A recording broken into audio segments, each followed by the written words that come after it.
ஆஹா யோகா.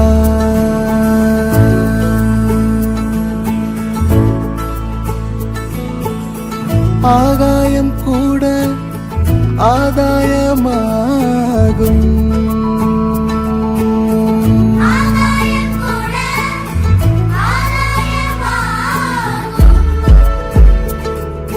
தேகம் உயிரியல், யோகம் அறிவியல், அகமே ஜகமாய் ஜகமே அகமாய் ஆகும். ஆஹா யோகா. நின்னாவார் பிறரையன்றி நீயே ஆனாய், நின்னாவார் பிறரையன்றி நீயே ஆனாய். நினைப்பார்கள் மனத்திற்கோர் வித்தும்மானாய், மன்னானாய் மன்னவர்க்கோர் அமுதமானாய், மறை நான்குமானாய், ஆரங்கமானாய், பொன்னானாய், பொருளானாய், போகமும்மானாய், பூமி மேல் புகழ்தக்க பொருளே உன்னை என்னானாய் என்னானாய் என நல்லால் ஏழையின் என் சொல்லி ஏத்துகிறேன். தமிழகத்தில்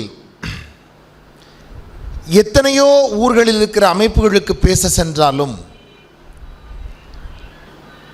எங்கள் ஊரில் ஒரு பொதுவாக வழக்கம் ஒன்று உண்டு. அம்மா பிறந்த வீட்டிற்கு ஆயா வீடு என்று பொருள். இந்த ஆயா வீட்டிற்கு போகிற சுகம் போல ஒரு சுகம் இளமை பருவத்தில் வேறு எதுவுமே இல்லை. அம்மா பிறந்த வீட்டிற்கு பிள்ளைகள் போவது, பேரன் பேத்திகள், அது ஒரு தாய் வீட்டு சுகத்தை விட அலாதியான சுகமானது. அவ்வளவு பாசமும் நேசமும் வைக்கின்ற அம்மாவின் தாயும் தந்தையும் ஆயாவும் ஐயாவும் நம்மை அழைக்கின்ற அரவணைக்கின்ற அன்பு. அங்கே எப்படி வேணாலும் போகலாம். ஐயா சிரிக்கிறதோட அர்த்தம் உங்களுக்கு புரியும்னு நினைக்கிறேன்.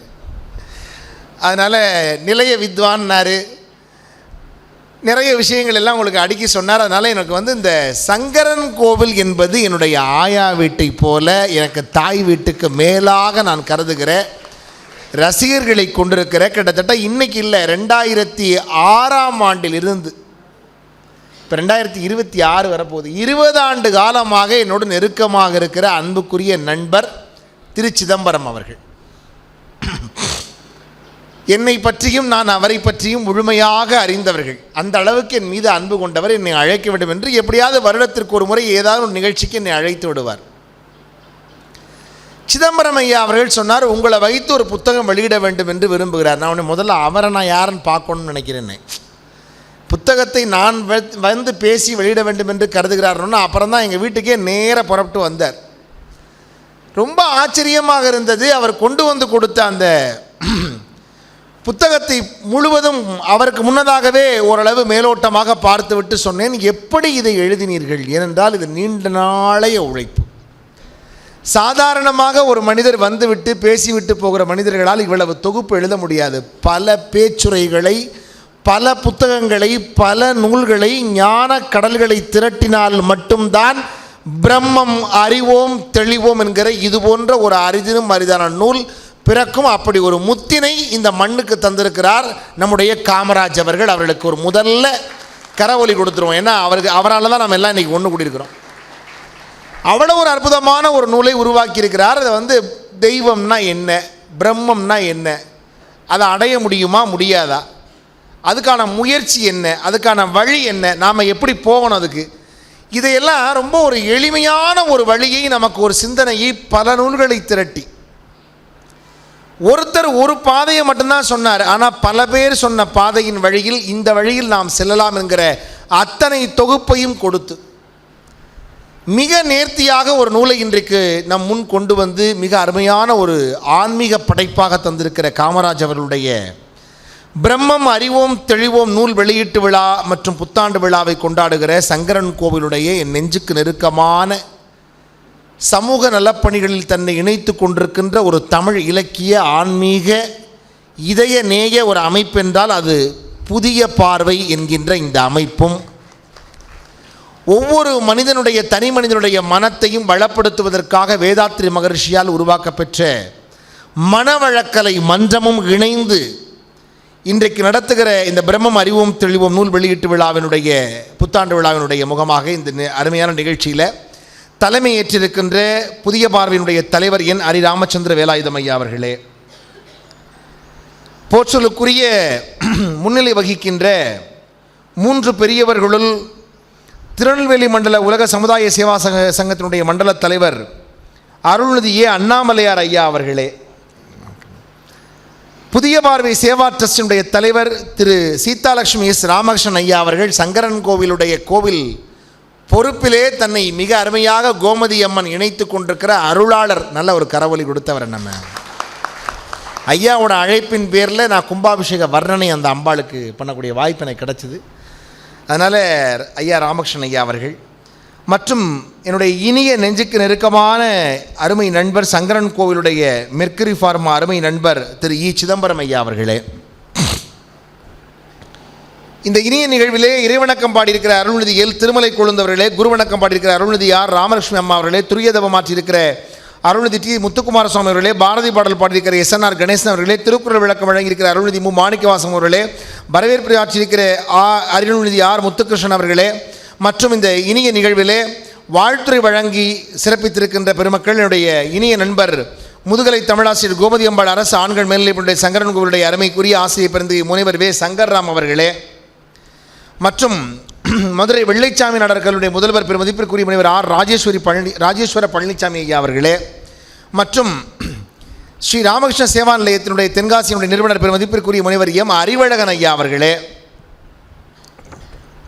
போற்றலுக்குரிய இந்த இனிய நூலை வெளியிட்டு சிறப்பித்திருக்கின்ற எங்கள் மண்ணுக்கு சொந்தக்காரர் பெருமதிப்பிற்குரிய கிருஷ்ணன் கோயில் கலசலிங்கம் பல்கலைக்கழகத்தினுடைய துணைவேந்தர் முனைவர் நாராயணன் PhD அவர்களே மற்றும் முதல் பிரதியை பெற்றிருக்கின்ற வாசுதேவநல்லூர் தங்கப்பழம் இயற்கை மற்றும் யோகா மருத்துவர்களுடைய முதல்வர் பெருமதிப்பிற்குரிய டாக்டர் AJ ரத்னபிரகாஷ் BNYS அவர்களே மற்றும் இந்த இனிய நிகழ்விலே வந்து கலந்து கொள்வதற்காக வந்து இந்த விழாவை சிறப்பித்திருக்கின்ற அனைத்து பெருமக்களே, ஏற்புரை ஆற்றி சிறப்பித்திருக்கின்ற Arulnithi IC Kamaraj MSc CA IIB MSc yoga அவர்கள் மற்றும் நன்றியுரை நல்க இருக்கிற AG சுப்பிரமணியன் அவர்கள், நிகழ்ச்சி தொகுப்பு ஆற்றியிருக்கக்கூடிய இனிய தமிழுக்கும் ஆற்றலான குரலுக்கும் சொந்தக்காரர் ஐயா திரு பெருமதிப்பிற்குரிய LIC AM மாரியப்பன் ஐயா அவர்களே, ஏன்னா ஒரு உற்சாகமான குரலுக்கு சொந்தக்காரர், ரொம்ப வருஷமாக இப்படியே இருக்கார், அதான் எப்படின்னு தெரில, ஒரே மாதிரி அந்த உடம்பு அளவு இன்ச்சு குரலில் கூட ஒரு சின்ன ஒரு அலை கூட கொஞ்சம் வித்தியாசம் இல்லாமல் ஒரே மாதிரி இருக்கக்கூடிய மாரியப்பன் ஐயா அவர்கள், இவன் பெருமதிப்பிற்குரிய இந்த நிகழ்ச்சியை வழங்கி சிறப்பித்து கொண்டிருக்கக்கூடிய பெருமக்கள் கௌரி சங்கர் அவர்கள் புதிய பார்வை மற்றும் லட்சுமிகாந்தன் புதிய பார்வை மற்றும் அருள்நிதி VC சண்முகம் அவர்கள் அறிவு திருக்குறளுடைய செயலர் மற்றும் இந்த இனிய நிகழ்வில் பல்வேறு சிறப்பு வாய்ந்த தொண்டுகளால் இந்த நிகழ்வை அலங்கரித்திருக்கின்ற பல்வேறு பெருமக்கள் மற்றும் என்னுடைய இனிய நண்பர், இந்த நிகழ்விற்காகவே திருநெல்வேலியிலிருந்து இந்த நிகழ்வை பற்றி கேள்விப்பட்டு இப்படி ஒரு நூல் வெளிவருகிறது என்று கேள்விப்பட்டவுடன் நான் இதை கண்டிப்பாக கலந்து கொள்ள வேண்டும் என்று திருநெல்வேலியிலிருந்து வருகின்றிருக்கிற இனிய நண்பர், போற்றலுக்குரிய எங்கள் மாத்தூர் திருக்கோயிலுடைய அறங்காவலர் கணேஷ் பாபு அவர்கள் வருகின்றிருக்கிறார்கள். அவர்களுக்கும் லயன்ஸ் கிளப்பில் இருக்கார். வந்தோடனே நான் இங்கே உள்ளே வந்துட்டு இருக்கும்போது ஃபோன் வந்தது, என்னண்ணே கிளம்பணுமா அவசரமானே? இல்லை எனக்கு முதல்ல 25 புத்தகத்தை மட்டும் இதில் புக் பண்ணிடுங்க, நான் வாங்கணும்னாரு. பேச்சை கேட்டுட்டு இந்த நிகழ்ச்சியில் முன்னாடி அந்த அளவிற்கு ஒரு புத்தகத்தின் மீது மிகுந்த ஈர்ப்புடையதாக ஆக்கியிருக்கக்கூடிய அளவிற்கு இந்த அருமையான நூல் வெளியீட்டு விழா அமைந்திருக்கிறது. அருமை நண்பர் பாரதி சிதம்பரம் அவர்கள் மற்றும் இந்த இனிய விழாவிலே கலந்து கொள்வதற்கான எல்லாம் வல்ல ஒரு சிறந்த வாய்ப்பினை எனக்கு வழங்கியிருக்கின்ற இறைமையை போற்றி பிரம்மத்தை போற்றி, ஏன்னா அவர் அப்படி தான் இங்கே சொல்கிறார். காமராஜ் ஐயா எங்கே இருக்கார்? இந்த இருக்காரா? நம்ம இனிமேல் வந்து அதை இறைவன்னு சொல்கிறதா, தெய்வம்னு சொல்கிறதா, பிரம்மம்னு சொல்கிறதா, உன்னை கடவுள் என்பதா, உன்னை தெய்வம் என்பதா, உன்னை என்ன சொல்கிறது? ரொம்ப அருமையான பார்வையால் அந்த மிக அருமையான ஒரு படைப்பை உருவாக்கி தந்திருக்கிற ஒரு புத்தகம் அப்படிங்கிறது சாதாரண விஷயம் இல்லை. ஏன் சிவபெருமானே என்ன செய்கிறானா, தான் ஊழிக்காலத்திலே உய்வதற்கு தன் கையில் ஆடுகின்ற சிவபெருமான் இருக்கால நடராஜமூர்த்தி, கையிலே வைத்திருக்கின்ற அந்த நீங்கள் சிதம்பரத்தில் பார்க்கலாம், பல்வேறு ஆலயங்களில் நீங்கள் வந்து பார்க்கலாம். எந்த சிவாலயத்துக்கு போனாலும் நீங்கள் சொல்கிறேன், ஒரு சிவன் பல்வேறு மதங்களை சார்ந்து கடந்து எல்லாவற்றுக்கும் பொதுவான நூலை படைத்திருக்கிறார் காமராஜ் அவர்கள். நான் உதாரணத்துக்கு ஒவ்வொன்றை எடுத்துக்கொள்கிறேன். பொதுவாகவே சைவர்களுக்கு கோயில் அப்படின்னு சொன்னால் சிதம்பரம், வைஷ்ணவர்களுக்கு கோவில் என்று சொன்னாலே ஸ்ரீரங்கம் எங்கே சுற்றியும் ரங்கன சேவி. பிள்ளைக்கு பாட்டு சொல்லிக் கொடுக்குற போது கூட குழந்தைக்கு சொல்லுவார்கள் இங்கு இங்கு இங்கு இங்கு இங்கே. ஏன்னா முதல்ல அந்த குழந்தைக்கு இங்கு தான் வரும். இங்கு இங்கு இங்கு இங்கு இங்கு இங்கா கஸ்தூரி ரெங்கா காவேரி ரெங்கா திருமயம் ரெங்கா திருமலை ரெங்கா திருப்பதி ரெங்கா எங்கே இருக்குமா ரெங்கம்பழம் தீத்த கரைக்கும் திருவான காவலுக்கும் நடுவே இருக்குமா ரெங்கம்பழம்னா.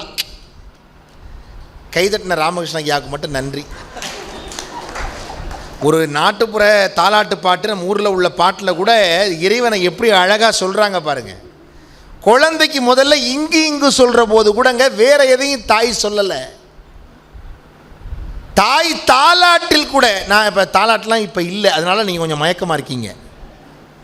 அந்த காலத்தில் தாலாட்டு பாட்டு பாடினா பிள்ளைய தொட்டியில் போட்டு இப்படி ஆட்டி விட்டாங்கன்னு வச்சுக்கிங்களேன். ராரோ ராரோ என் கண்ணே அறிவரோ தாலேலோ. இந்த முன்னால் அந்த செல்ஃபோன் வச்சுருக்க அம்மா மடியில் இருக்கிற அந்த வெள்ளை கலர் சட்டை போட்ட பிள்ளை வெக்கத்தில் தலையை குனிஞ்சிருச்சு. ஏமான்னு மனசுலே கேட்டேன், பதில் சொல்லுது இந்த பாட்டெலாம் எங்கள் ஆத்தா பாடவே இல்லையே. கேட்ட பிள்ளை சரி பரவாயில்ல. தாலாட்டு அப்படி ஆட்டி விட்டா அந்த பிள்ளை பாருங்க எப்படி தெரியுமா, காசியில வட்டு எடுத்து என் கண்ணே கப்பலில் தொட்டி கட்டி. காசியில் போய் தவம் இருந்து அந்த பிள்ளை பிறந்துச்சான். காசியில பட்டு எடுத்து என் கண்ணே கப்பலில் தொட்டி கட்டி தொட்டில் வரிஞ்சு கட்டி என் கண்ணே தோர மகனை போட்டாட்டி தொட்டிலுக்குங்கிழ துணையிருப்பா மீனாட்சி என் கண்ணே கட்டிலுக்குங்கிழ காத்திருப்பார் சொக்கலிங்கம் என் கண்ணே ராரோ ராரோ என் கண்ணே அறிவரோ தாலேலோ. அப்படியே ஆட்டி விட்டா அந்த பையன் என்ன பண்ணுவான் தெரியுமா, தொட்டியில் படுத்திருக்க பையன் இங்கேருந்து வாசப்படியில் போய் யார் வந்திருக்கான்னு வாங்கன்னு கேட்டுட்டு சமயக்கட்டில் போய் என்ன குழம்புன்னு வாசம் பிடிச்சி வந்துடுவான் பின்னாடி போய். அப்படி தொட்டி அப்படி போயிட்டு வரும். இப்போல்லாம் தாளாட்டுறதெல்லாம் கிடையாது, செல்ஃபோனில் பதிவு பண்ணி பிள்ளைக்கு பக்கத்துலேயே வைக்கிறாங்க. அந்த பிள்ளை முழிச்சு சொல்லுது, பேசாமல் அமர்த்து நானே தூங்கிடுறேன், எந்த டிஸ்டர்பன்ஸும் எனக்கு பண்ண வேண்டாம். தாலாட்டில் ஒரு இனிய பாடலை பாடுகிற போது கூட ஒரு அருமையான ஆன்மீகத்தை தாய் சொன்னாள். ஏங்க நான் இவ்வளோ பெரிய விஷயத்தை உங்களுக்கு எளிமையாக சொல்கிறேன். இவர் சார் அருமையாக சொல்லியிருக்காரு, ஆனால் அவர் நூல் இப்படி தான் உருவாக்கணும், புத்தகம் அப்படி தான் இருக்கணும். அதை வெளிப்படுத்தி உங்களுக்கு சொல்லுகின்ற விதம் வேண்டுமானால் எளிமையாக ஆசிரியர் சொல்லித்தரலாம். ஆனால் அந்த தரவுகளுடன் அடங்கிய புத்தகம் இப்படித்தான் இருக்க வேண்டும். இந்த குழந்தைக்கு தாளாட்டுற போது கூட தாய் சொல்லுகிறாள், ஆன்மீகத்தினுடைய அறிவு அந்த பிள்ளைக்கு போய் சேரணும். அதுக்கு தான் அந்த தாலாட்டில் அந்த குழந்தைக்கு இங்கு இங்கு இங்கா கஸ்தூரி ரெங்கா காவேரி ரெங்கா திருமய ரெங்கா திருமலை ரெங்கா திருப்பதி ரெங்கா எங்கே இருக்குமா ரெங்கம்பழம் தீத்த கரைக்கும் திருவானக்காவலுக்கு நடுவு இருக்குமா ரெங்கம்பழம். வைஷ்ணவர்களுக்கு கோயில் என்றால் ஸ்ரீரங்கம், சைவர்களுக்கு கோயில் என்றாலே சிதம்பரம். இந்த சிவாலயங்களுக்கு பூரா நீங்கள் போங்களேன், எல்லா சிவாலயங்கள்லையும் சிதம்பரம் கோயில் இல்லாமல் ஒரு சிவாலயம் இருக்காது. அடுத்த கட்டமாக சில கோயில்களில் திருவண்ணாமலை இல்லாமல் ஒரு கோயில் இருக்காது, மற்றதெல்லாம் இல்லாமல் இருக்கலாம், ஆனால் இது ரெண்டும் இருக்கும், அதான் கோயில். ஏன், சிதம்பரம் நடராஜ வச்சாதான் அது சிவன் கோயிலே, அப்போ தானே கோயில், அதை கோயில்னு சொல்ல முடியும். சிவலிங்கம் இருக்கலாம், ஆனால் நடராஜா இருக்கணும். அதனால தான் நடராஜருடைய தத்துவம் என்ன, நடராஜருடைய அமைப்பு என்ன, சைவத்தினுடைய கோவில் என்று சொல்வதற்கான தத்துவம் என்ன, அது எல்லாவற்றையும் உள்ளடக்கி அதுதான் ஒரே வார்த்தை பிரம்மம் அறிவோம் தெளிவோம் என்று இந்த ஒரே நூலில் தந்திருக்கிறார் திரு காமராஜ் அவர்கள். நீங்கள் சிவன் கோயிலுக்கு போயிருக்கீங்கல்ல, எங்கேயாவது நடராஜா இல்லாத சில கோயில்கள் இருக்கும், நடராஜா இல்லாத ஒரு பழமையான கோயில் எங்கேயாவது பார்க்க முடியுமா சார்? சொல்லுங்க ஐயா. ஏன் நடராஜா இல்லாமல் எந்த கோயில் இருக்காது. இப்போ எங்கள் ஊர் பக்கத்தில் திருப்பணி பண்ணுறதுக்கு அந்த காலத்தில் கோயில் எடுத்தாங்கன்னா, வைநாகரம்னு மதுரை கோயில் திருப்பணி பண்ணாங்க 1872 மீனாட்சி அம்மன் கோயில் திருப்பணி பண்ணுறதுக்கு 25 லட்சம் ரூபாய். நான் சொல்கிறது எந்த வருஷம், 1870. வடக்கு கோபுரம் கிடையாது மீனாட்சி அம்மன் கோயிலில். 4 கோபுரத்தில் 3 கோபுரம் தான் சார் இருந்தது 150 வருஷத்துக்கு முன்னாடி. 3 கோபுரம் தான் தெரியும், 4வது கோபுரம் கிடையாது. இப்போ நீங்கள் பார்க்குற 4 கோபுரம் ஃபில்லப்பாக இருக்காது. இந்த 4வது கோபுரம் எது தெரியுமா கட்டினது? கடைசியாக வடக்கு கோபுரம் பேர், அதுக்கு பேர் மொட்டை கோபுரம்னு பேர். மொட்டை கோபுரமாகவே இருந்தது. இந்த முனியா கட்ட விடலை.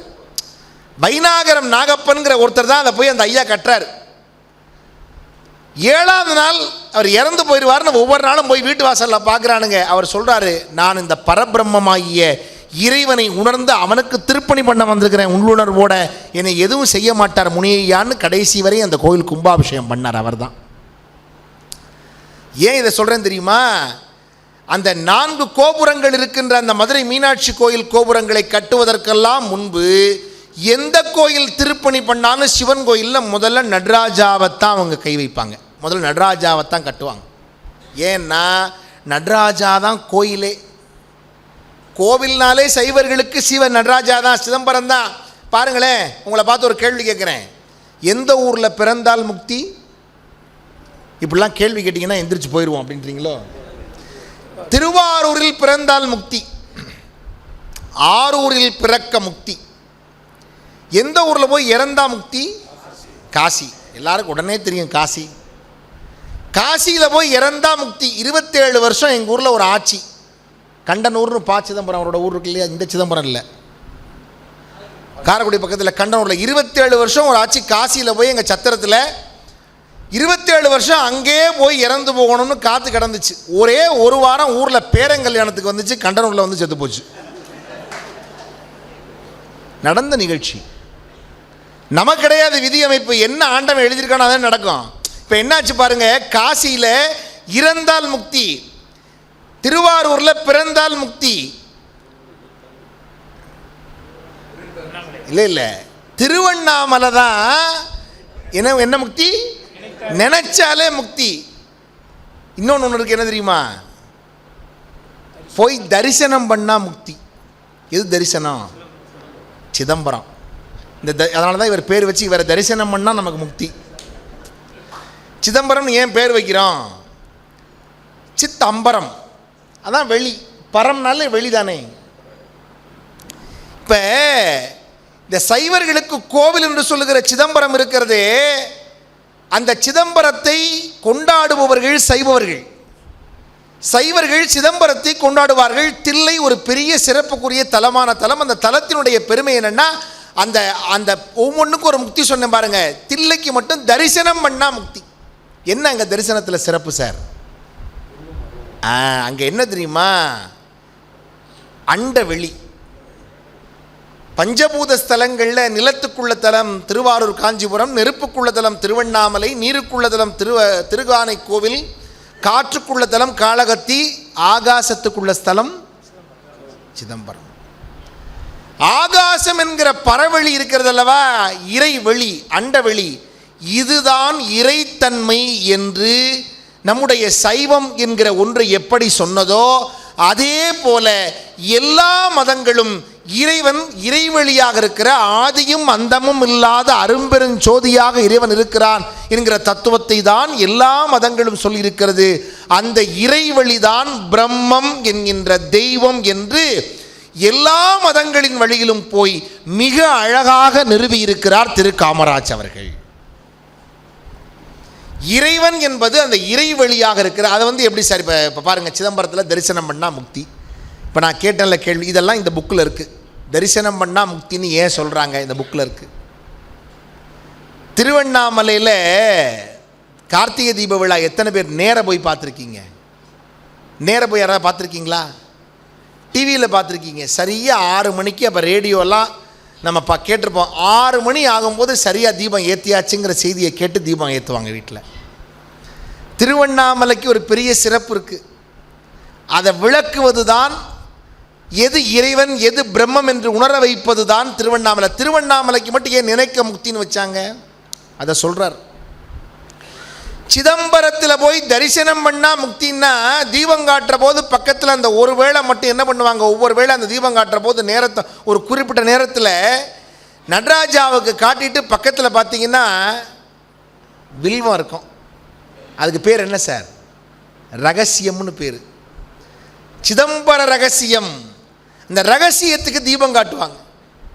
அது என்ன, ஒன்றும் இல்லை, அண்ட வெளியாக இருக்கக்கூடிய இறைவெளியாக இருக்கிற ஆகாச ரூபமாக இருப்பது தான் இறைவன். இறைவன் பரவழி எங்கும் பரவி இருக்கிறான். இந்த இடத்துக்குள்ளதான் கிடையாது, நமக்குள்ளே இருக்கிறான். அண்டத்தில் இருப்பது பிண்டத்தில் இருக்கிறது, பிண்டத்தில் இருப்பது அண்டத்தில் இருக்கிற தெளிவான தன்மையை காட்டக்கூடிய அந்த ஆன்மீக கோட்பாட்டை தரிசனத்தின் வாயிலாக காண வேண்டும் என்று தில்லையிலே வைத்தார்கள். அதை ரொம்ப அழகாக இந்த புத்தகத்திலே அருமையாக எழுதியிருக்கிறார். ஒரு செய்தி, திருவண்ணாமலையில் தீப விழாவில் எல்லாரும் காலையில் தீபம் என்ன நடக்கும்னு பார்த்துருக்க மாட்டீங்க, ஏன்னா தொலைக்காட்சியில் வேணால் பார்த்துருக்கலாம். ஒரு செய்தி வந்திருக்கும், இன்று காலை பரணி தீபம் ஏற்றப்பட்டது. அதுக்கப்புறம் மாலையில் பெரிய அளவில் மக்கள் கூட்டத்தை எல்லாம் காட்டுவாங்க, வரிசையாக பஞ்சமூர்த்தி எல்லாம் வரும், அர்த்தநாரி வருவார், உடனே மேலே தீபம் காட்டுவாங்க. இந்த காட்சியெல்லாம் பார்த்துருப்பீங்க. ஆனால் திருவண்ணாமலையில் நடக்கக்கூடிய நிகழ்ச்சியினுடைய தத்துவார்த்தம் என்ன? எல்லா விழாவும் சும்மாவா அலங்காரம் பண்ணி காட்டுறதுக்கு? எல்லா விழாவும் உங்களுக்கு என்ன, மாலைகளை கொண்டாந்து போட்டு வீடியோ எடுத்து ஒரு அலங்காரத்துக்காக விழா இல்லை. அதுக்குள்ளே ஒரு தத்துவம் அடங்கி இருக்கிறது. அந்த தத்துவத்தை மிக உணர்ந்து கொண்டால், எளிமையாக உணர்ந்து கொண்டால், அதுதான் பிரம்மம் என்கிற செய்தியை இந்த நூலின் வாயிலாக அருமையாக விளக்கியிருக்கிறார் காமராஜ் ஐயா அவர்களை நான் போற்றுகிறேன். காரணம் என்ன தெரியுமா, ஒரு 5-6 நூல்களை படித்து விட்டு வந்து பேசுகிறவர்களை பார்த்துருக்கிறோம். இலக்கியங்களை சில பேருக்கு கம்பராமாயணம் மட்டும் தெரியும், சில பேருக்கு திருக்குறளும் கம்பராமாயணமும் தெரியும், சில பேருக்கு கொஞ்சம் சங்க இலக்கியங்கள் பேசுவாங்க, சில பேர் கொஞ்சம் பக்தி இலக்கியங்கள் படிச்சுட்டு பேசுவாங்க, சில பேர் மற்றவங்க பேசினதையே பேசிக்கிட்டே இருப்பாங்க. ஆனால் உண்மையிலேயே இவருடைய நூலை படித்தால் இந்த நூலில் இருக்கிற விஷயத்தை விட நான் வியர்ந்து பார்ப்பது காமராஜ் அவர்களைத்தான். காரணம், உபனிஷத்தை எழுதுகிறார், விசிஷ்டாத்வைதத்திற்கு போகிறார், அத்வைதத்துக்கு போகிறார், துவைதத்தை பற்றி எழுதுகிறார், பல்வேறு பாஷ்யக்காரர்கள் சொன்ன செய்திகளை எல்லாம் மேற்கோள் காட்டுகிறார். அங்கிருந்து அப்படியே தாவி மாணிக்க வாசகருக்கு வருகிறார், உடனே கண்ணதாசனுக்கு போகிறார், எங்கிருந்து கம்பனுக்கு போகிறார், இயேசுநாதருடைய பைபிளில் பேசுகிறார், அங்கிருந்து மனவழக்கலை வேதாத்திரியுடைய செய்தியை குறிப்பிடுகிறார், உலகத்தில் இருக்கிற பல்வேறு அறிஞர்கள் சொன்ன உலக தத்துவங்களை கொண்டு வந்து சேர்க்கிறார். 2 வரிகளுக்குள் முத்தாய்ப்பான வரி. நாம் ஒரு 1000 பக்கம் படித்தால் 2 வரி கிடைக்கும். ஆனால் இதில் இருக்கக்கூடிய அத்தனை பக்கங்களும் பல்லாயிரம் பக்கங்கள் படித்ததனுடைய சாறுதான் பிரம்மம் அறிவோம் தெளிவோம். ஏனென்றால் முழுவதுமாக படித்து விட்டு சொல்கிறேன். சாதாரணமாக நான் உங்கள்கிட்ட வந்து பேசணுங்கிறதுக்காக பேசலை. ஞானசம்பந்தன் ஐயா துவங்குகிற போதே துவங்குகிறார், ஓம் ஓம் என்று புத்தகம் துவங்குகிறது. எப்படி? அறிவோம் தெளிவோம். இலங்கைக்காரங்கள்ட்ட நீங்கள் பேசுனீங்கன்னா, ஐயா இன்னைக்கு கோமதி அம்மன் கோயிலுக்கு போவோமா, ஓம் அப்படிம்பாங்க. ஐயா நம்ம மதுரைக்கு போவோமா, ஓம். ஆம் என்கின்ற சரியினுடைய பொருள்தான் ஓம் என்று ஒலிப்பார். நான் இங்கே பேசுகிற போது சொன்னேன், லண்டனில் இலங்கை நீங்கள் தாங்க பிரணவ மந்திரத்தை அதிகமாக உச்சரிக்கிறீங்கம்மே, எங்களை விட ஓம் ஓம் என்றே சொல்வார்கள். அதுபோல் அறிவோம் தெளிவோம் என்று பிரம்மம் என்றால் என்ன, அதில் தெளிவது எப்படி, தெய்வம் எதற்கு, இறைவெளி என்றால் என்ன, பிரம்மம் என்றால் என்ன, அதை அடைவது எப்படி, அதை அடைய முடியுமா, நெருங்க முடியுமா, அது எவ்வாறெல்லாம் சரியை கிரியை யோகம் ஞானம் சாலோகம் சாமீபம் சாரூபம் சாயுச்சியம் என்று சொல்லப்படக்கூடிய வழிகள் எல்லாம் எல்லாவற்றையும் எளிமையாக சொல்லி மிக அற்புதமாக இந்த நூலை படைத்திருக்கிறார். ஒன்று, இந்த திருவண்ணாமலையில், நான் திருவண்ணாமலைக்கு ஒரு சிறப்பு இருக்குது.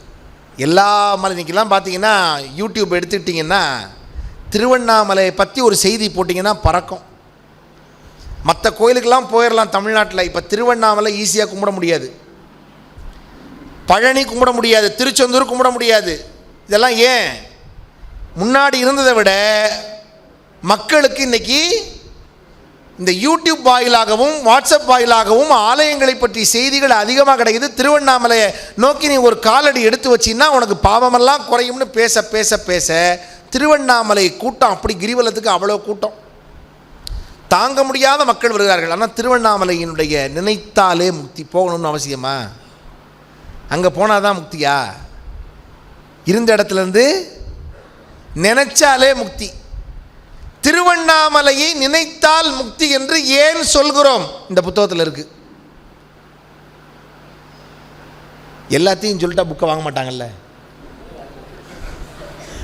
சரி நானும் அந்த பேஸ்டார் எதுக்கு புக்கை வாங்கிட்டு அப்படின்ட்டு வாங்குவாங்க. திருவண்ணாமலையில் தீபத்தன்னைக்கு காலையில் அதிகாலையில் பரணி தீபம்னு ஒன்று ஏற்றுவாங்க. அது என்னென்னா நேராக அண்ணாமலையாற்றை கொண்டு போய் ஒரு பெரிய அகல் விளக்கு வைப்பாங்க. அந்த அகல் விளக்கு அப்படியே எடுத்துகிட்டு வந்து உண்ணாமலையம்மன் சன்னதி கொண்டு போவாங்க. அங்கே வச்சுட்டு அங்கேருந்து வந்து இந்த பிரதோஷ நந்தி இருக்கக்கூடிய மகா மண்டபத்தில் வைந்து பஞ்சமுக விளக்குகளாக அதை ஏற்றுவார்கள் இல்லையா? 5 விளக்கு அதில் ஏற்றுவார்கள். ஏற்றியதற்கப்புறம் அங்கேருந்து மாலை நேரத்தில் புறப்பட்டு மாலை விழாவில் அங்கிருந்து வந்து நேராக ஒவ்வொரு சாமியாக பஞ்சமூர்த்தியும் வரும். அப்புறம் அர்த்தநாரி வருவார். அர்த்தநாரிக்கு பிறகு இங்கேருந்து தீபங்கள் எல்லாம் காட்டப்புறம் மேலே வந்து தீபம் ஏற்றுவார்கள். ஒரு தீபமாக எரியும்.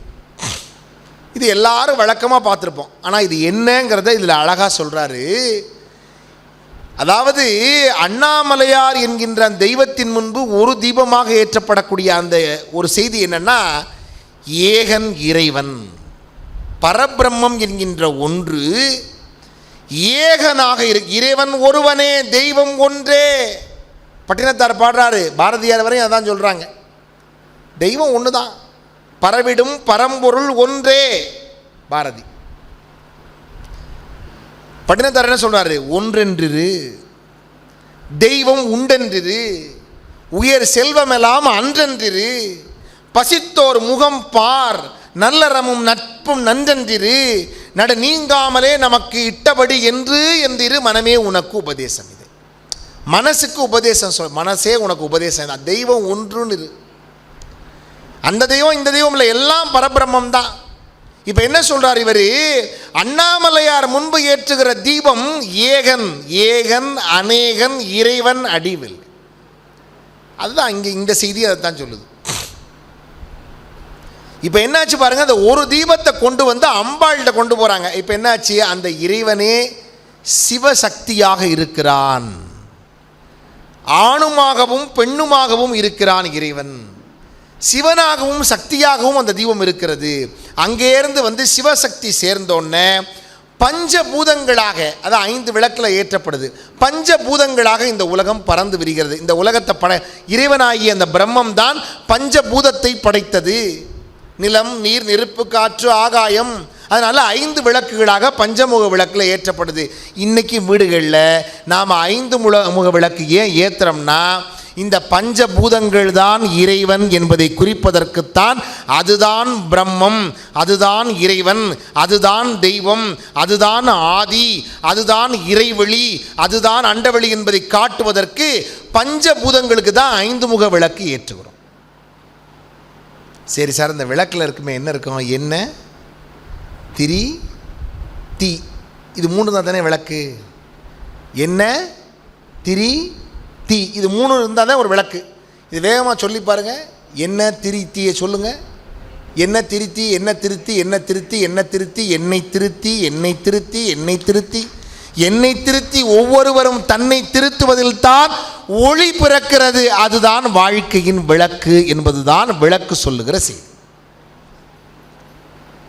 அப்ப இந்த 5 முக விளக்காக அது ஏற்றப்படுகிறது.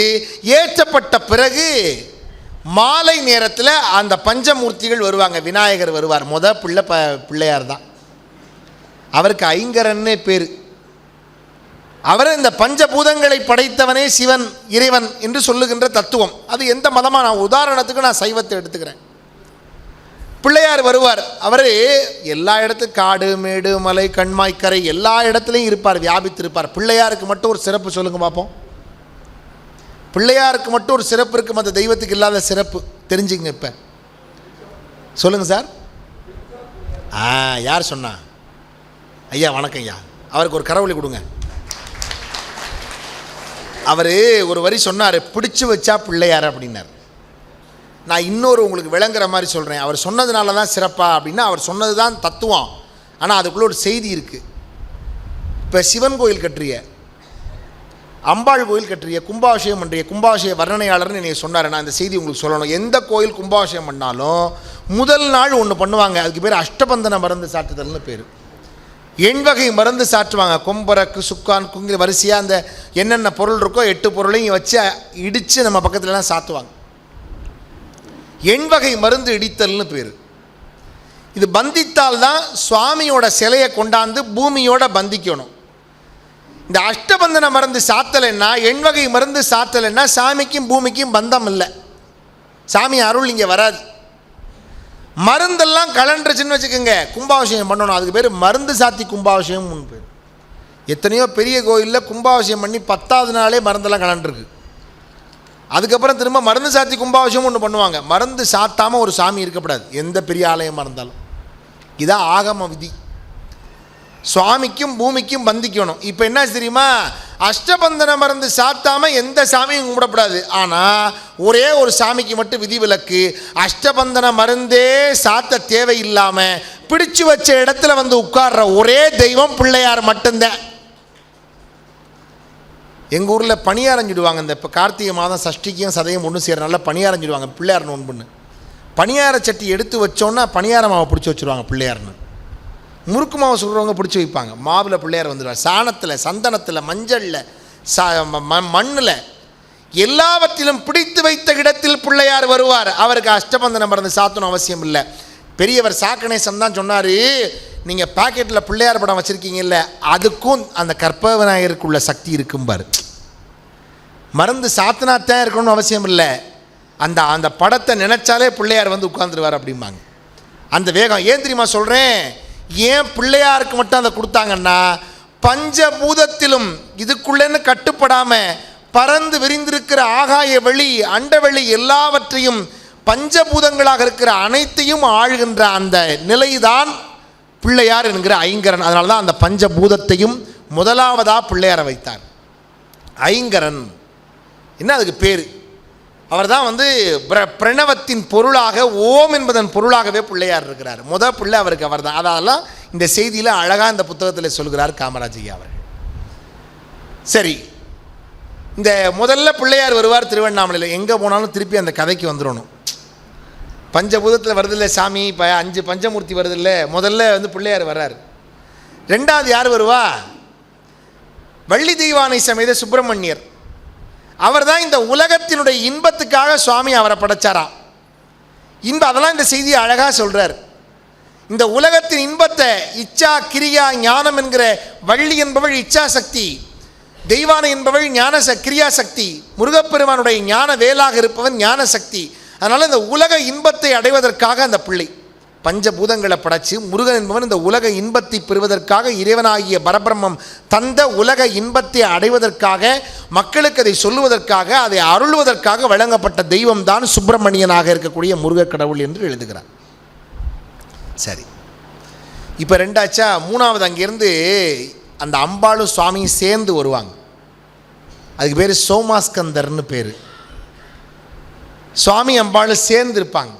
வாய்ப்பு இருந்தால் ஒரு தவணை போய் பாருங்கள். எந்த ஊர்லேயும் இல்லாத சோமாஸ்கந்தர் திருவண்ணாமலையில் இருக்குது. நான் வந்து திருவண்ணாமலையை பற்றி இவர் எழுதியிருக்கிறதுனால நான் உங்களுக்கு ஒரு செய்தி சொல்கிறேன். 2017 கும்பாபிஷேகம் திருவண்ணாமலை. அடியன்னா கும்பாபிஷேகம் வர்ணனை இங்கே பண்ணேன். 2018 நிர்மலா சீதாராமன் அம்மையார் அவர்களை வைத்து 1100 பக்கங்கள் கொண்ட திருவண்ணாமலை அண்ணாமலையார் விழா கும்பாபிஷேக விழா மலரோட பதிப்பாசிரியராக இருந்து 11 மாதம் 1100 பக்கங்கள் கொண்ட அண்ணாமலையார் கும்பாபிஷேக விழா மலரை நான் தான் ஆசிரியராக இருந்து வெளியிட்டேன். அந்த நூலில் இங்கே திருவண்ணாமலையில் கிடைக்கும். நம்ம சத்திரங்கள் எல்லாம் கொடுக்குறாங்க, இருக்குது. அது ஒரு பக்கம் இருக்கட்டும். ஒரு விளம்பரம் கூட இல்லாமல் 1100 பக்கமும் தத்துவார்த்தமான செய்திகள் அடங்கிய நூல். இது எதுக்கு சொல்கிறேன்னா, இந்த திருவண்ணாமலையில் ஒரு செய்தி, அரிய செய்தி இருக்குது. வாய்ப்பு இருந்தால் போய் பாருங்கள். பஞ்சமூர்த்தி புறப்பாடாகி வருதில்ல. முதல்ல பிள்ளையார் வரும், முருகன் வருவார், அப்புறம் வந்து அம்பாளு சுவாமி சேர்ந்து சோமாஸ்கந்தர் வருவார், தனியம்மன் வரும், அதுக்கு பிறகு சண்டிகேஸ்வரர் வரும். இப்போ நம்ம கொரோனா வந்தபோது ஊரெல்லாம் அடங்கி போய் உள்ளுக்குள்ளே உட்காந்துருந்தோம். எந்த திருவிழாவும் எந்த கோயிலையும் நடக்கலை. இதே மாதிரி 100 வருஷத்துக்கு முன்னாடி 1917, 20களில் எல்லாம் ஒரு நோய் வந்தது. அதுக்கு பிளேக் நோயின்னு அப்போ கடுமையான நோய். அந்த நோய் பாதிக்கப்பட்டிருந்த காலத்தில் ஒரு நிகழ்ச்சி ஒன்று திருவண்ணாமலை கோயில் நடந்தது. அதைத்தான் இப்போ உங்களுக்கு சொல்ல போகிறேன். வாய்ப்பு இருந்தால் திருவண்ணாமலை சிவனை பார்த்துட்டு, அண்ணாமலையாரை பார்த்துட்டு உள்ள பிரகாரம் வரும்போது இந்த சோமாஸ்கந்தரையும் பார்த்துட்டு அப்படியே பிரகாரம் வந்து இப்படி வந்தீங்கன்னா வளைகிற இடத்துல ஒரு சின்ன சகடையில் ஒரு சுவாமி அம்பாள் இருக்கும். 5 திருமேனி அதுக்கு பேர் என்னன்னு யாராவது ஐயர்களை பார்த்து கேளுங்க. அந்த அண்ணாமலையார் தான் அவரும் ஐம்பொன் திருமேனி. என்ன பேருன்னு கேளுங்க, சொல்லுவார் ஒரு பேர். தெரிஞ்ச விவரமானவராக இருந்தால் என்ன தெரியுமா பேர்? அந்த அண்ணாமலையாருக்கு பேர் பிளேக் அண்ணாமலையார்னு பேர். பிளேக் அண்ணாமலையார். எந்த சாமிக்காவது இப்படி பேர் உண்டா? அண்ணாமலையாருக்கு பேர் பிளேக் அண்ணாமலையார்னு இருக்காரு. போய் பாருங்கள், ஏன் சார் இந்த செய்தியை சொல்கிறார் தெரிஞ்சுக்கணும். நீங்கள் கோயிலில் போய் பார்த்தீங்கன்னா அந்த ஐம்பொன் திருமேனிக்கு மட்டும் பிளேக் அண்ணாமலையார்னு பேர். ஏயா பிளேக் அண்ணாமலையார்னு கேட்டேன். விவரம் சொன்னார் பாருங்கள் செய்தி. இப்போ வந்துச்சுல கொரோனா, அதே மாதிரி 100 வருஷம் முன்னாடி பிளேக் நோய் வந்தது. இப்போ எப்படி திருவிழா நடத்த முடியாமல் போச்சோ, யாரும் ஒருத்தர் சந்திக்க முடியாது, வர முடியாது, கோயிலுக்குள்ளே போக முடியாது. கோயிலுக்குள்ளே இருக்கவங்க கோயிலுக்குள்ளே இருந்து கோயிலை பார்த்தோம். வீட்டில் இருந்தவங்கலாம் வீட்டில் இருந்தாங்க. சுவாமியை விட்டு வீட்டுக்கு வெளியே போக முடியாது. ஏதாவது ஒருத்தவங்க இறப்பு நடந்துக்கிட்டே இருக்கும், வெளியே போக முடியாது, தீட்டாகி போயிடும், வரமாட்டோம். நாங்கள் இங்கேருந்து அங்கே போக முடியாது. அந்த நேரத்தில் கார்த்திகை மாத திருவிழா வந்துருச்சு, பிரம்மோற்சவம். இப்போ திருவிழா நடத்தணும். திருவிழா நடத்துறதுனா எப்படி? 10 பேர் மக்கள் வரணும், சாமியை தூக்கணும், எல்லாம் பண்ணணும்ல. இப்போ பிளேக் நோய் வந்துருச்சு, திருவிழா விட முடியாது, நடத்துகிறோம். நாங்கள் எல்லாம் உள்ள ஐயர்கள்லாம் இருக்கோம். சின்ன பட்டம் பெரிய பட்டம்னா இங்கே பேர். நாங்கள்லாம் இருந்து நடத்துகிறோம். எப்படி நடத்துறதுன்னு முடிவு பண்ணோம், பார்த்தோம். அந்த காலத்தில் ஒரு சாமி ஒன்று இருந்தது. அந்த நாங்கள்லாம் எல்லாத்தையும் தூக்க முடியாது, அவ்வளவு சாமி வெயிட்டு. இந்த ஒரு சாமியில் மட்டும், இந்த நான் சொன்னேன்ல பிளேக் அண்ணாமலையார், அதில் மட்டும் எல்லா ஊர்லேயும் சோமன், உமா, ஸ்கந்தர் மட்டும்தான் இருக்கும். பிளேக் அண்ணாமலையார் மட்டும் போய் பாருங்க, சோமன், உமா, ஸ்கந்தருக்கு பக்கத்தில் குழந்தையா விநாயகர் தவழ்ந்து வரக்கூடிய ஒரு விநாயகர் சிலை இருக்கு. பிள்ளையாரும் சேர்ந்ததில் இருக்கார் அந்த ஐம்பொன் திருமேனியில். இது எங்கேயுமே கிடையாது, சின்னமாக இருக்கும். அந்த அந்த அவருக்கு சுவாமிக்கு ஆடை வஸ்திரம்லாம் சாத்தியிருந்தாங்கன்னா அந்த பிள்ளையார் அதில் சேர்ந்து மறைஞ்சிடுவார். கேட்கணும், நீங்கள் அதை விலகி காமிங்கன்னு சொல்லணும். அப்படி இருப்பார்.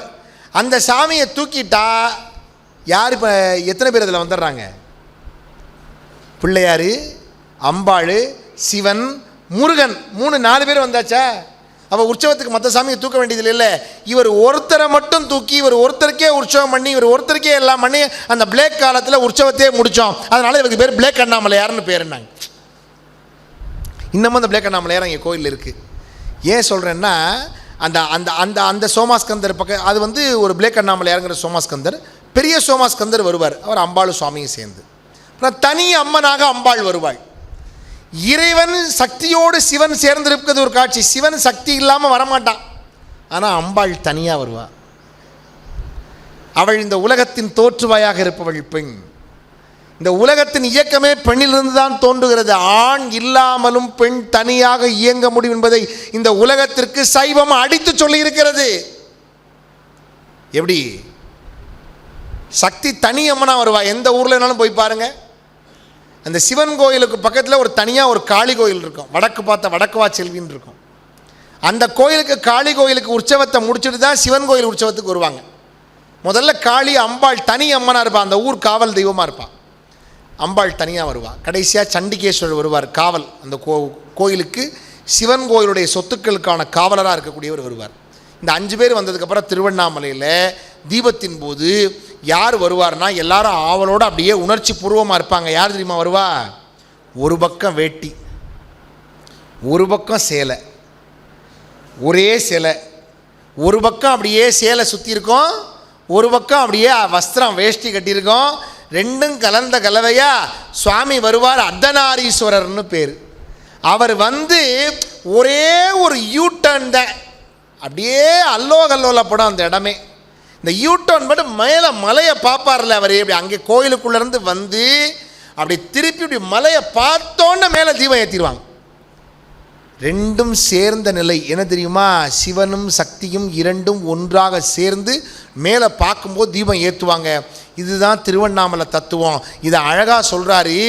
ஒரு ஏகனாக இருப்பவன் இறைவையாக இருக்கக்கூடிய அம்பிகையோடு சேர்ந்து நானும் இருவரும் இணைந்து ஒன்று என்று காட்டுகிறான். ஒன்று பஞ்சபூதங்களாக இருக்கிற 5ஆக மாறுகிறது. அந்த 5ம் சேர்ந்து அங்கிருந்து மேலே ஏற்றி வைக்கின்ற தீப ஒளியாக மீண்டும் அந்த 5 ஒன்றுதான் அந்த இறைவன் என்பதை மீண்டும் உலகத்திற்கு உணர்த்துவதுதான் திருவண்ணாமலை தீப விழா என்கிற செய்தியை இந்த நூலில் அழகாக பதிவிட்டிருக்கிறார் காமராஜர். ஒவ்வொரு தத்துவம் என்ன, இதெல்லாம் நீங்கள் படிக்கிற போது ஏன் திருவண்ணாமலை நினைச்சா முக்தி, ஏன் இந்த செய்தியை நினைக்கணும். எந்த செய்தி தெரியுமா? இப்போ சொல்ல போகிறேன் பாருங்கள். திருவண்ணாமலை தலபுராணம் என்ன சொல்லுதுன்னா, திருவண்ணாமலையில் அந்த காலத்தில் இது செய்தியெல்லாம் கேள்விப்பட்டிருப்பீங்க. அதாவது அயன் பிரம்மா நான் தான் பெரியவன்னா, திருமால் நான் தான் பெரியவர்னார். ரெண்டு பேரும் பல்வேறு விவாதங்களை முன்வைத்து சண்டை போட்டு யுக யுகமாக போரிட்டார்கள். ஒருத்தர் யாரும் ஜெயிக்கவே முடியல. பிரம்மா ஒரு பக்கம் பெரிய படை, பிரம்மா அஸ்திரங்களை விடுறார். இந்த பக்கம் பார்த்தீங்கன்னா விஷ்ணு. ரெண்டு பேரும் சண்டை பார்த்தார், உலகமே அழிஞ்சு போயிடும்னு ஜோதி ஸ்தம்பமாக ஆதி பரம்பொருளாக இருக்கக்கூடிய சிவபெருமான் ஜோதி ஸ்தம்பமாக நின்று என்னுடைய அடியும் முடியும் பார்த்துட்டு வந்து சொல்லுங்கன்னு. விஷ்ணு வராக அவதாரம் எடுத்து பன்றி உருவமாக மண்ணை தோண்டிக்கிட்டே கீழே போகிறாரு திருவடியை பார்க்குறதுக்கு. பிரம்மா மேலே இங்கேருந்து புறப்பட்டு மேலே அன்னப்பட்சி வாகமாக எடுத்து மேலே அன்னப்பறவையாக மேலே பறந்து போய்கிட்டே இருக்கார். எங்கே? திருமுடியை பார்க்குறதுக்கு. அவர் திருமுடியை இவர் பார்க்க முடியல, இவர் திருவடியை பார்க்க முடியல. ஆனால் ஒரே ஒரு விஷயம் நடக்குது. மேலிருந்து சிவபெருமானுடைய கொண்டையிலிருந்து அந்த சடாமுடி, கொண்டைன்னு சொல்லப்படாது, அதை அம்பாள் இருக்கா, கொண்டை தான் ஒரு பக்கம் இருந்தாலும் இந்த சடாமுடியிலிருந்து ஒரு தாழம்பு ஒன்று விழுகுது கீழே. அது எத்தனையோ வருஷமாக யுக யுகமாக கீழே வந்துட்டுருக்கு. அதை ரெண்டு பேரும் மீட் பண்ணுறாங்க. இந்த ஒரு ரூட்டில் பயணிக்கிற ரெண்டு டிரைவர்கள் மீட் பண்ணால் டிரைவரும் பேசிக்குவான், பார்த்துருக்கீங்களா பஸ்ஸில்? அது மாதிரி இங்கேருந்து போகிற அன்னப்பறவையாக இருக்கிற பிரம்மாவும் அங்கேருந்து வந்த தாழம்பும் ரெண்டு பேரும், அப்பா இன்னும் எவ்வளோ தூரம் இருக்குது, நம்ம இந்த பழனிக்கு போகிற போது பாத யாத்திரையாக போகிற போது கேட்பான், பார்த்துருக்கீங்களா இங்கேருந்து பழனி எவ்வளோ தூரம், இந்த அந்த லைட்டு தெரியுதுல அங்கே தான்ப்பா, அது போகணுன்னா 7 நாளைக்கு. ஆனால் அது அப்படி சொல்லலை. அன்னப்பறவை உண்மையாக சொன்னிச்சு, அதெல்லாம் நினைக்கிற காரியம் இல்லை, நடக்கிற காரியம் இல்லை. நீலாம் திருமுடியெலாம் அடைய முடியாது, திருமுடியெல்லாம் தொடவே முடியாது. நினச்சி நானே எத்தனை வருஷமாக புறப்பட்டேன், எப்போ கிளம்புனேன்னு எனக்கே தெரியலை, நினச்சி பார்க்குற விஷயமே இல்லை அப்படின்னு ஒன்றா. ஓ அப்படியா, அப்போ என்ன நம்ம 2 பேரும் டீல் பண்ணிக்குவோம் அப்படின்ட்டு நான் திருமுடியை பார்த்தேன்னு நான் சொல்கிறேன். கேட்டா நீ அதுக்கு சாட்சி ஆமான்னு சொல்லு. தாழம்பு பார்த்தது, நம்மளை படைச்சவனே பிரம்மா தான், அவன் சொல்லி நீ மறுக்க முடியுமா? சரி வா அப்படின்னு உனக்காக போய் சொல்கிறேன்னு போனது. உடனே அதை எல்லாத்தையும் சிவபெருமான் அறிந்தவர் தானே. சொன்னோன்னே உலகத்தின் எல்லா விஷயங்களையும் அறிந்தவர். அதான் நம்முடைய திருமந்திரம் சொல்லுது, கங்காணி இல்லென்று கள்ளம் பல செய்வார், கங்காணி இல்லா இடமில்லை காணுங்கால் கங்காணியாக கலந்தங்கம் நின்றானை கங்காணி கண்டார் களவொழிந்தார். இந்த திருமந்திரத்தை நான் கேட்டுட்டு ஆச்சரியப்பட்டேன். இப்போ சில ஆஃபீஸ்லாம் போங்களேன், போர்டில் எழுதி வச்சுருப்பாங்க, இங்கு சிசிடிவி கேமரா வைக்கப்பட்டுள்ளது போட்டிருக்கானா, கண்காணிப்பு கேமரா பொருத்தப்பட்டுள்ளதுன்னு போட்டிருக்கான். நம்ம எதுக்கு போடுறான் சொல்லுங்க பார்ப்போம். நீங்கள் கண்காணிப்பு கேமராவின் கீழ் உள்ளீர்கள், எதுக்கு சார் போடுறான் சொல்லுங்க பார்ப்போம். நம்மளில் இல்லை, பல பேர் நம்மளில் கள்ளம் பண்ணுறவங்களும் இருக்காங்க. அவங்கள அறிவுறுத்துறதுக்காக ஒரு வாசகம் போடுறான், இங்கு கண்காணிப்பு கேமரா பொருத்தப்பட்டுள்ளது. நம்மளால் என்ன பண்ணுவோம், ஆகா கேமரா இருக்கடா கையும் காலம் வச்சுக்கிட்டு சும்மாரு பண்ணுறான்ல. அப்போ இது திருமந்திரம் சொல்லுது 2000 வருஷத்துக்கு முன்னாடி நீ கண்காணிப்பு கேமரா வச்சுருக்காங்கன்னு சும்மா இருக்கில்ல, உலகத்துக்கே ஒரு கண்காணிப்பு கேமரா ஒன்று இருக்குது, அது எப்போ பார்த்தாலும் வாட்ச் பண்ணிகிட்டே இருக்குது. அது இல்லைன்னு நினச்சிட்டா நீ தப்பு பண்ணுற, அது உன்னை பார்த்துக்கிட்டே இருக்கு, அது பார்க்குதுன்னு நினச்சின்னா நீ எந்த தப்பும் பண்ண மாட்ட. அவன் தான் இறைவன் என்று சொல்லுகிறார் திருமந்திரத்திலே திருமூலர். அந்த பாட்டெலாம் சொல்கிறார் சாரு. கங்காணி இல்லென்று கள்ளம் பல செய்வார். அதனால் எல்லாவற்றையும் அறிந்த சிவபெருமான் சொன்னானா, அப்பா நீ பொய் சொல்கிற, பிரம்மனை பார்த்து நீ பொய் சொல்கிற, நீ பார்க்கல, தாழம்பு நீயும் பொய் சொல்கிறாய், பொய் சாட்சி சொல்கிறாய். அப்போயே பொய் சாட்சிகள் ஆல்ரெடி பண்ணிட்டானுங்க. இப்போ என்னாச்சு, இந்த சாட்சி சொன்ன போன தாழம்பூவும் இனிமேல் எந்த சிவன் கோயில்கள்லையும் எனக்கு நீ சாற்றப்படக்கூடாது, நிவேதனத்துக்குரிய பொருளாக நீ எந்த விதத்துலையும் எனக்கு உள்ள அணிகலன் கிடையாது அப்படின்ட்டு.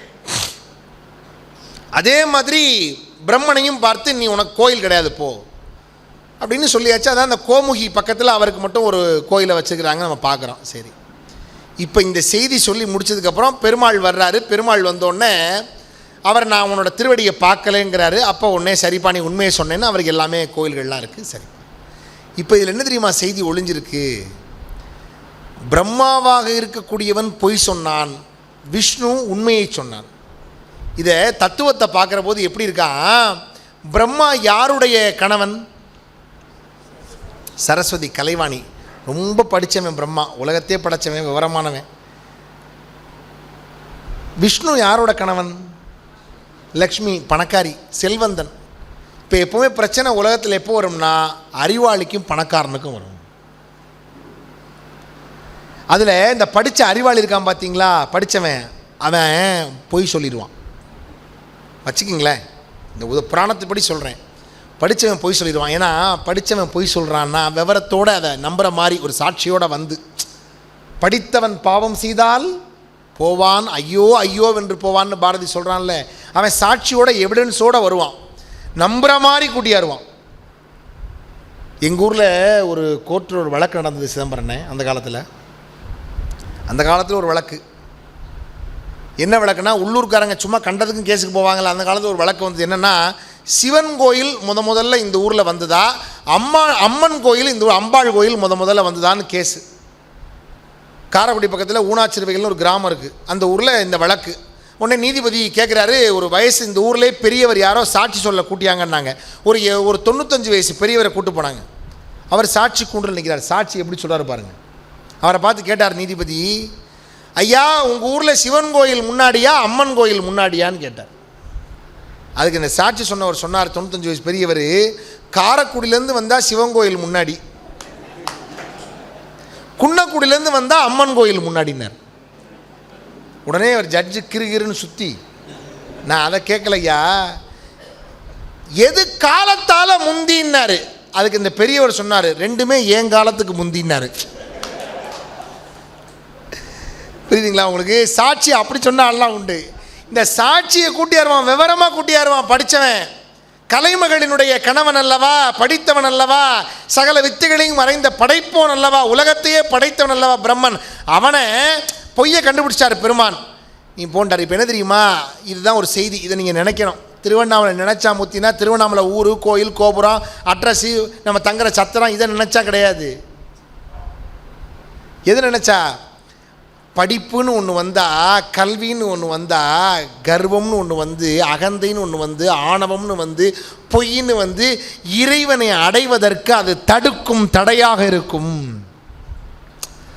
பணம்னு ஒன்று வந்தால் அது உண்மை வழியில் போய் இறைவனுக்கு சேவை செய்வதற்கு, திருப்பணி செய்வதற்கு, இறைவனுடைய அந்த அன்பை பெறுவதற்கு அந்த பணம் உதவியாக இருக்க வேண்டும். இதை நினச்சா எப்படி, நீ கல்வியால் கற்று பொய்ன்னு ஒன்று சொல்லி அதன் மூலமாக இறைவனுக்கு எதிரானவனாக ஆகிவிடக்கூடாது.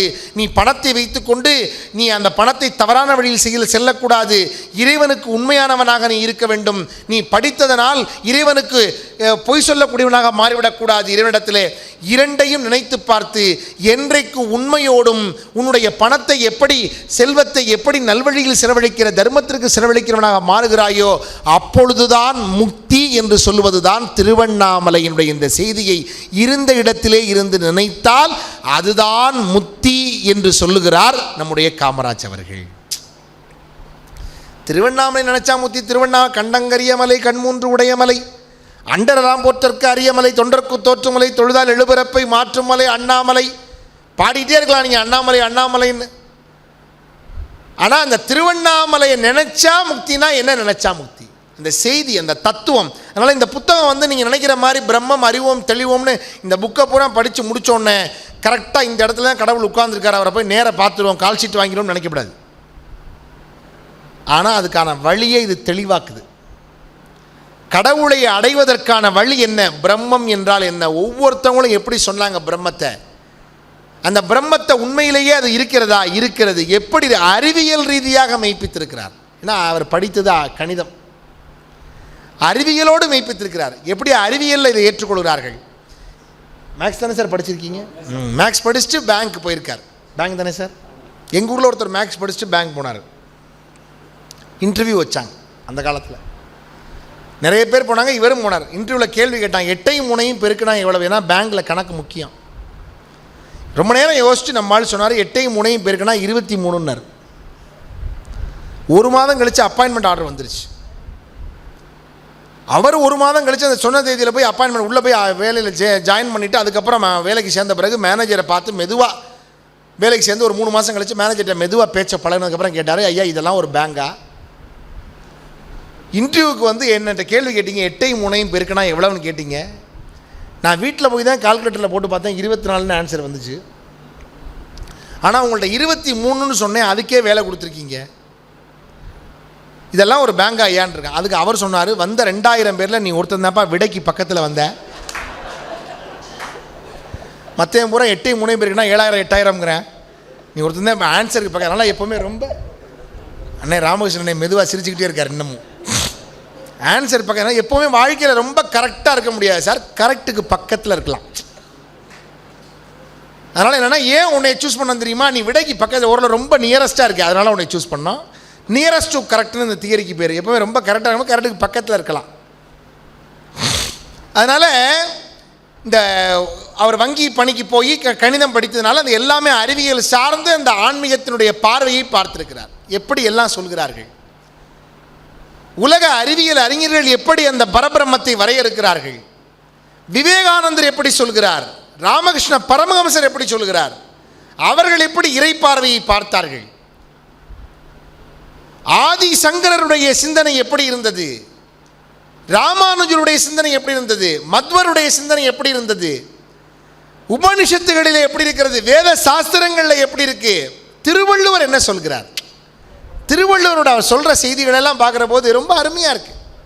அதனால் இந்த பிரம்மம் என்று சொல்லுகின்ற அந்த அருமையான வார்த்தை, தெய்வம் என்பதனுடைய உயர்ந்த பிரம்மம், கடவுள்னு ஒன்று இருக்குது, அதில் மாற்றம் இல்லை. இந்த கடவுளை அடைகிறதுக்கு வழி என்ன சார், இப்போ வேணும்ல வழின்னு ஒன்று வேணும்ல, இப்போ அதைத்தானே சொல்லி முடிக்கணும். அவர் என்ன சொல்கிறார், கடைசியாக கடவுளை அடைவதற்கு வழி தவம் அறம் என்கின்ற 2 தான். அதை வள்ளுவன் சொல்லியிருக்கிறான். அந்த தவம் அறம் என்கின்ற ஒன்றில் எங்கள் வேதாத்ரி மகர்ஷியினுடைய அந்த யோகா நிலை, அந்த யோக கலை, அந்த தவக்கலை, அதன் மூலமாக இறைவனை அடைய முடியும், அந்த பிரம்மத்தை அடைய முடியும் என்று சொல்லுகிறார், நிறுவுகிறார். தவத்தின் வழியாக அடைய முடியும். சரி சார், எனக்கு தவம் பண்ண தெரியாது சார், நான் தவம்லாம் எனக்கு தெரியாது அப்படின்னா அவர் சொல்கிறாரு, அறம் பண்ணுங்க, அதுவும் இறைவனை அடைகிற வழிங்கிறார் சார். அறத்தின் வாயிலாக இறைவனை அடையலாம், தர்மத்தின் வாயிலாக நல்ல அறச்செயல்களை செய்கிறது, தர்மத்தை செய்கிறது, புண்ணிய காரியங்களை தேடுறது. அப்போ எல்லோருக்குமே நாம் செய்கின்ற செயல் வாயிலாக கர்மா என்கின்ற ஒன்று இருக்கிறது, அந்த ஊழ்வினையை உறுத்து வந்து ஊட்டுகிறது. இதை எப்படி சார் சமன் செய்ய முயற்சி பண்ணுறது, நல்லதையே சிந்திப்போம், நல்லதையே சொல்லுவோம், நல்லதையே செய்வோம், நல்ல எண்ணம், நல்ல மனம், நல்லொழுக்கம், நல்வாழ்வு, நற்சிந்தனை, இதைத்தானே புத்தர் சொன்னார். எல்லா மதங்களும் இதைத்தானே சொல்லுது. நல்ல மனசோட இரு, நல்லது நினை, அடுத்தவன் நல்லா இருக்கணும்னு நினை, அடுத்தவங்க வாழ்க்கை நல்லா ஆகணும்னே. சில பேர்லாம் நீங்கள் வீட்டுக்கு வந்தான்னு வச்சுக்கோங்களேன், முருங்கை மரத்தில் முருங்கைக்காய் காய்ச்சிருக்கோம், ஏன்னா இவ்வளவு முருங்கைக்காயாமல் அடுத்த நாள் காற்றுல அவ்வளவு அடி மட்டத்தோடு விழுந்துடும், அவ்வளவு நல்ல பார்வை, அப்படி ஒரு ஓவியமான வார்த்தை. என்ன இவ்வளவு பிரமாம தென்னை கொலை கொலையாக தள்ளுதுமா, இடி விழுந்துடும் மக்கியானத்து, அப்படி ஒரு வாய். அந்த மாதிரி ஆளை என்ன பண்ணால் நம்ம ஆள் ரொம்ப ஐடியா பண்ணி காமராஜன் மாதிரி ஒரு ஆள் விவரமாக அவனை கூட்டிகிட்டு போய் இவனை பயன்படுத்தணும் நல்ல வழிக்குன்னு. வயக்காட்டில் பூரா ஒரே களையாக இருந்தது, நெல்லே வரல. இவன் போய் பார்த்து ஒரே நல்லா களையாக, அதை பார்த்து இவனை நேராக கூட்டிகிட்டு போய் இவனை இங்கே பாரியா இதாயா இப்படி வயல் அப்படின்ட்டு இருக்கான். உடனே அவன் பார்த்துட்டு, இவ்வளவு களைக்குள்ளேயும் 5-6 நெல் தூக்கிட்டு இருக்கே தலையன், எல்லாம் வீணாக போகிறதுக்கு. அந்த மாதிரி ஆள்லாம் கூட இருக்குது. நல்ல விஷயங்கள் நினைங்க. வீட்டுக்கு வந்தான் ஒரு திருடன், புருஷனையும் பொண்டாட்டியும் கட்டி போட்டான், 2 பேரையும் தூணில் கட்டி போட்டு வீட்டில் உள்ளதெல்லாம் திருடினா, வாயில் பூரா துணி வச்சிட்டான். 2 பேருக்கும் ஒன்றும் பேச முடியல. கடைசியாக கிளம்பும்போது பாய் அப்படின்னா, அந்த அம்மா மட்டும் ம்னுச்சு. என்னன்னு மெதுவாக எடுத்து விட்டான். மெதுவாக சொல்ல, குத்திடுவேன் நான் கத்தி கழுத்தில் வச்சு. அந்த அம்மா சொன்னிச்சு, ஒரே ஒரு விஷயம், எய்த்த வீட்டில் கமலா இப்போ தான் வயிறை பூச்சாரம் புதுசாக வாங்கியிருக்கா, அதை பிடிங்கிட்டு போ அப்படின்னா. உடனே அதுக்கு அவன் வந்த திருடன் சொன்னால், எய்த்த விட்டு கமலா வீட்டுக்கு போய் அவள் சொல்லி தான் இப்போ உன் வீட்டுக்கே வந்திருக்கேன். நல்ல எண்ணம், நம்ம ஆட்கள் மாதிரி நல்ல எண்ணம் உலகத்தில் யாருக்குமே இருக்காது. அதாவது என்னென்னா, வாழ்க்கையில் என்னென்னா, நல்ல எண்ணத்தோடு இருங்கள், நல்ல ஒழுக்கத்தோடு இருங்கள். ஒரு மனிதன் வந்து கண்டிப்பாக இன்றைக்கி நம்ம பார்க்குறோம், எவ்வளவோ தலைவர்களை பார்க்குறோம், எவ்வளோ சிறந்த ஒழுக்கத்தோடு வாழ்ந்த தலைவர்களை பார்க்கிறோம். காந்தி தான் இப்படிலாம் இருந்தேன், தவறாக இருந்தேன், நான் என்னை திருத்தி கொண்டேன் என்று காந்தி இந்த உலகத்திற்கு தன்னை பிரகடனப்படுத்துகிறார். என் தாய் இறந்திருந்த போது நான் எப்படி இருந்தேன், சொல்லக்கூடிய அந்த மனம் தான் இப்படித்தான் மனதை வெளிக்காட்டக்கூடிய தன்மை. அப்போ அவங்கள பார்த்து நம்ம வாழ்வை எப்படி ஒழுக்கமாக சுய ஒழுக்கத்தோடு வாழ்வை வைப்பது, தீய பழக்கங்களுக்கு அடிமையாகாமல் இருப்பது, அதெல்லாம் அந்த வாழ்க்கையில் ரொம்ப முக்கியம்னு சொல்கிறாரு. எல்லாம் சொல்லி இப்படியெல்லாம் இருந்தால் இந்த பிரம்மத்தை அடைவதற்கு எளிய வழி அடைய முடியும், அடைந்திருக்கிறார்கள். சித்தர்கள் பாட்டு எவ்வளவு பாட்டு சொல்கிறார். அதாவது தன்னை அறிந்திடும் தத்துவ ஞானிகள் முன்னை வினையின் முடிச்சு அவிழ்ப்பார்கள். திருமந்திரம். தன்னை அறிந்திடும் தத்துவ ஞானிகளை போய் நீங்கள் பார்த்தாலே போதும், சித்தர்களை பார்த்தா போதும், நம்முடைய பிறவி பிணி நீங்கும், முன்னை வினையின் முடிச்சு அவிழ்க்கப்படும். தன்னை அறிந்திடும் தத்துவ ஞானிகள் முன்னை வினையின் முடிச்சை அவிழ்ப்பார்கள். பின்னை வினையினை, நமக்கு பின்னால் ஒன்று நடக்க போதில்லை, அந்த வினையினை பிடித்து பிசைவார்கள். எப்படி இருக்குது திருமந்திரம்? 2000 வருஷத்துக்கு முன்னாடி உள்ள பாட்டு இப்போ எழுதின மாதிரி இருக்குது பாருங்கள். காலையில் பின்னை வினையினை பிடித்து பிசைவார்கள். எப்படி? எதனால? சென்னியில் வைத்த சிவன் அருளாலே. திருமந்திரம் முடிச்சிடவா? சிதம்பரம் சொல்கிறாரு, தலையை ஆட்டுறாரு. முதல்ல சொன்னார், நான் லைட்டாக 2 தடவை ஆட்டையால் முடிச்சிருங்க அப்படின்னாரு. இப்போ ரொம்ப நேரம் ஆட்டிக்கிட்டே இருக்காரு, எனக்கு சந்தேகமாகவே இருக்கு. ஆரம்பிச்சோன்னே ஆட்ட ஆரம்பிச்சிட்டாரு.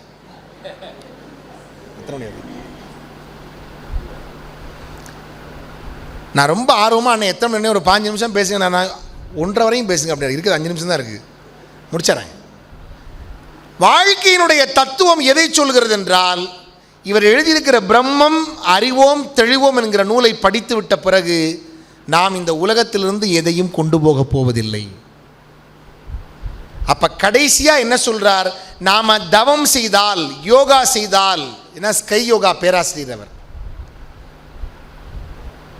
யோகா கலை இன்னைக்கு இந்தியாவே ஆளக்கூடியது யோகா கலை தான். புரிந்தவர்கள் புரிவார்களாக.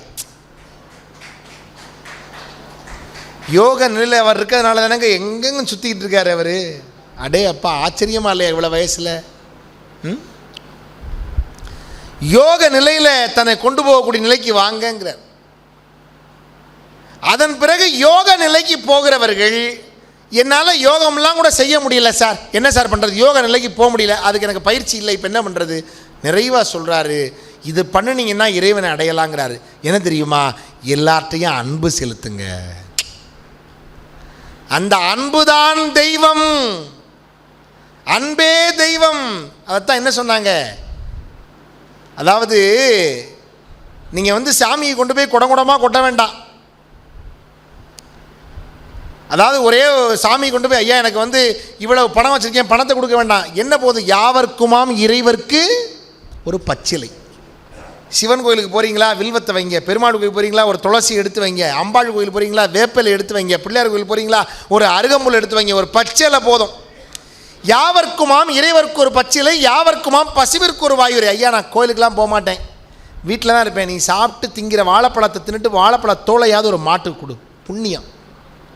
இல்லை சார், நான் தோலையும் சேர்த்து சாப்பிட்ருவேன், அதில் தான் சத்து இருக்குங்கிறாங்க. அப்படின்னு சொன்னால் நீ இலை போட்டு சாப்பிட்றில்ல, பருப்பு பிரட்டல் கூட்டு மண்டி அது எல்லாமே வச்சுக்கிச்சு பிரமாதமாக சாப்பிடும்போது கொஞ்சம் ஓரமாக எடுத்து வச்சுட்டு இப்போ சாப்பிடு.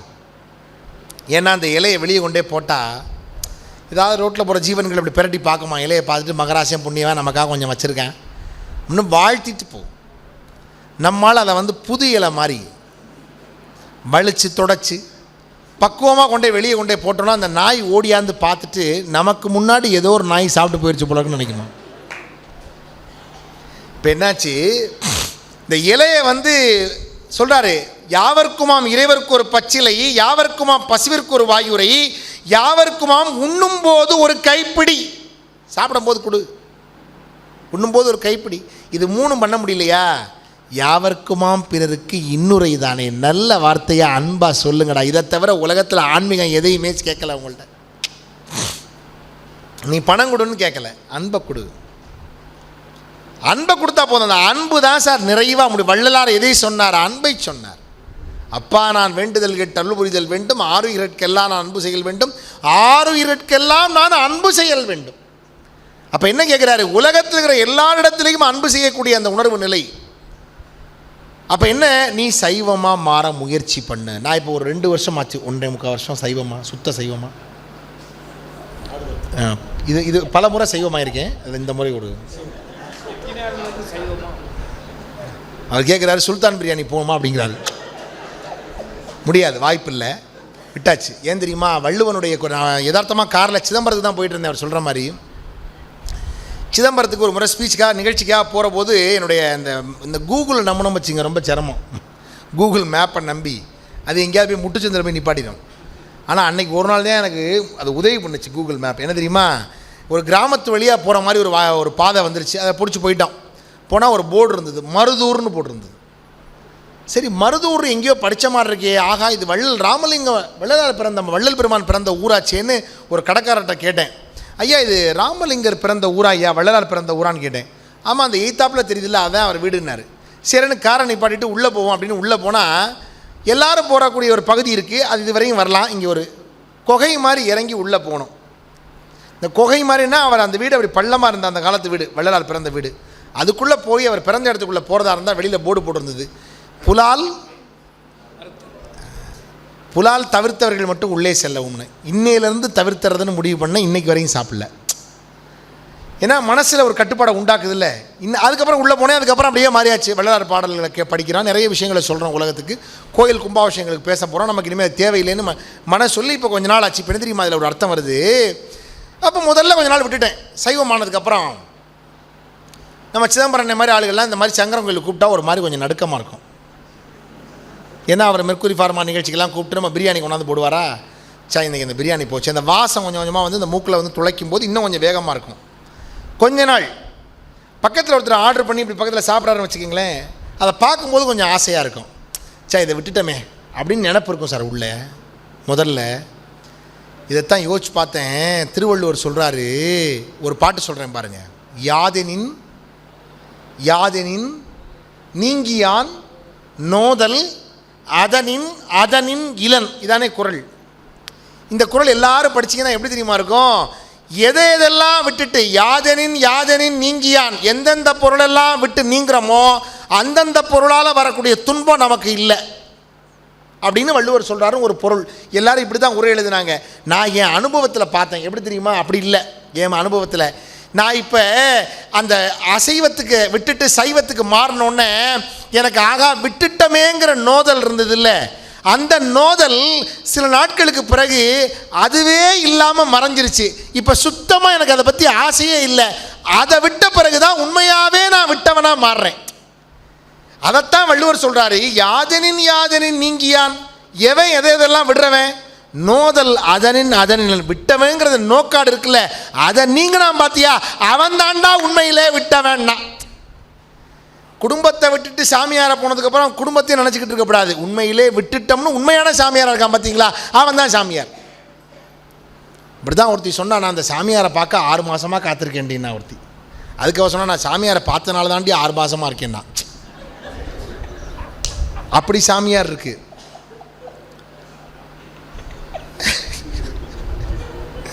அண்ணன் ஒரு 5 நிமிஷம் சிரிப்பார், மிஷின் ஆன் பண்ணி விட்ட மாதிரி. பாருங்கள், நீங்கள் நல்லா தெரிஞ்சுங்க. பட்டினத்தார் என்ன பண்ணாராம், சாமியார் ஆகிட்டார். நவநிதிகளுக்கு சொந்தக்காரன், பெரிய கோடீஸ்வரர். காவிரி உம்மணத்தில் பெரிய, அவருக்கு எத்தனையோ கப்பல் ஓடுது, பெரிய பணக்காரர், பெரிய செல்வந்தர்.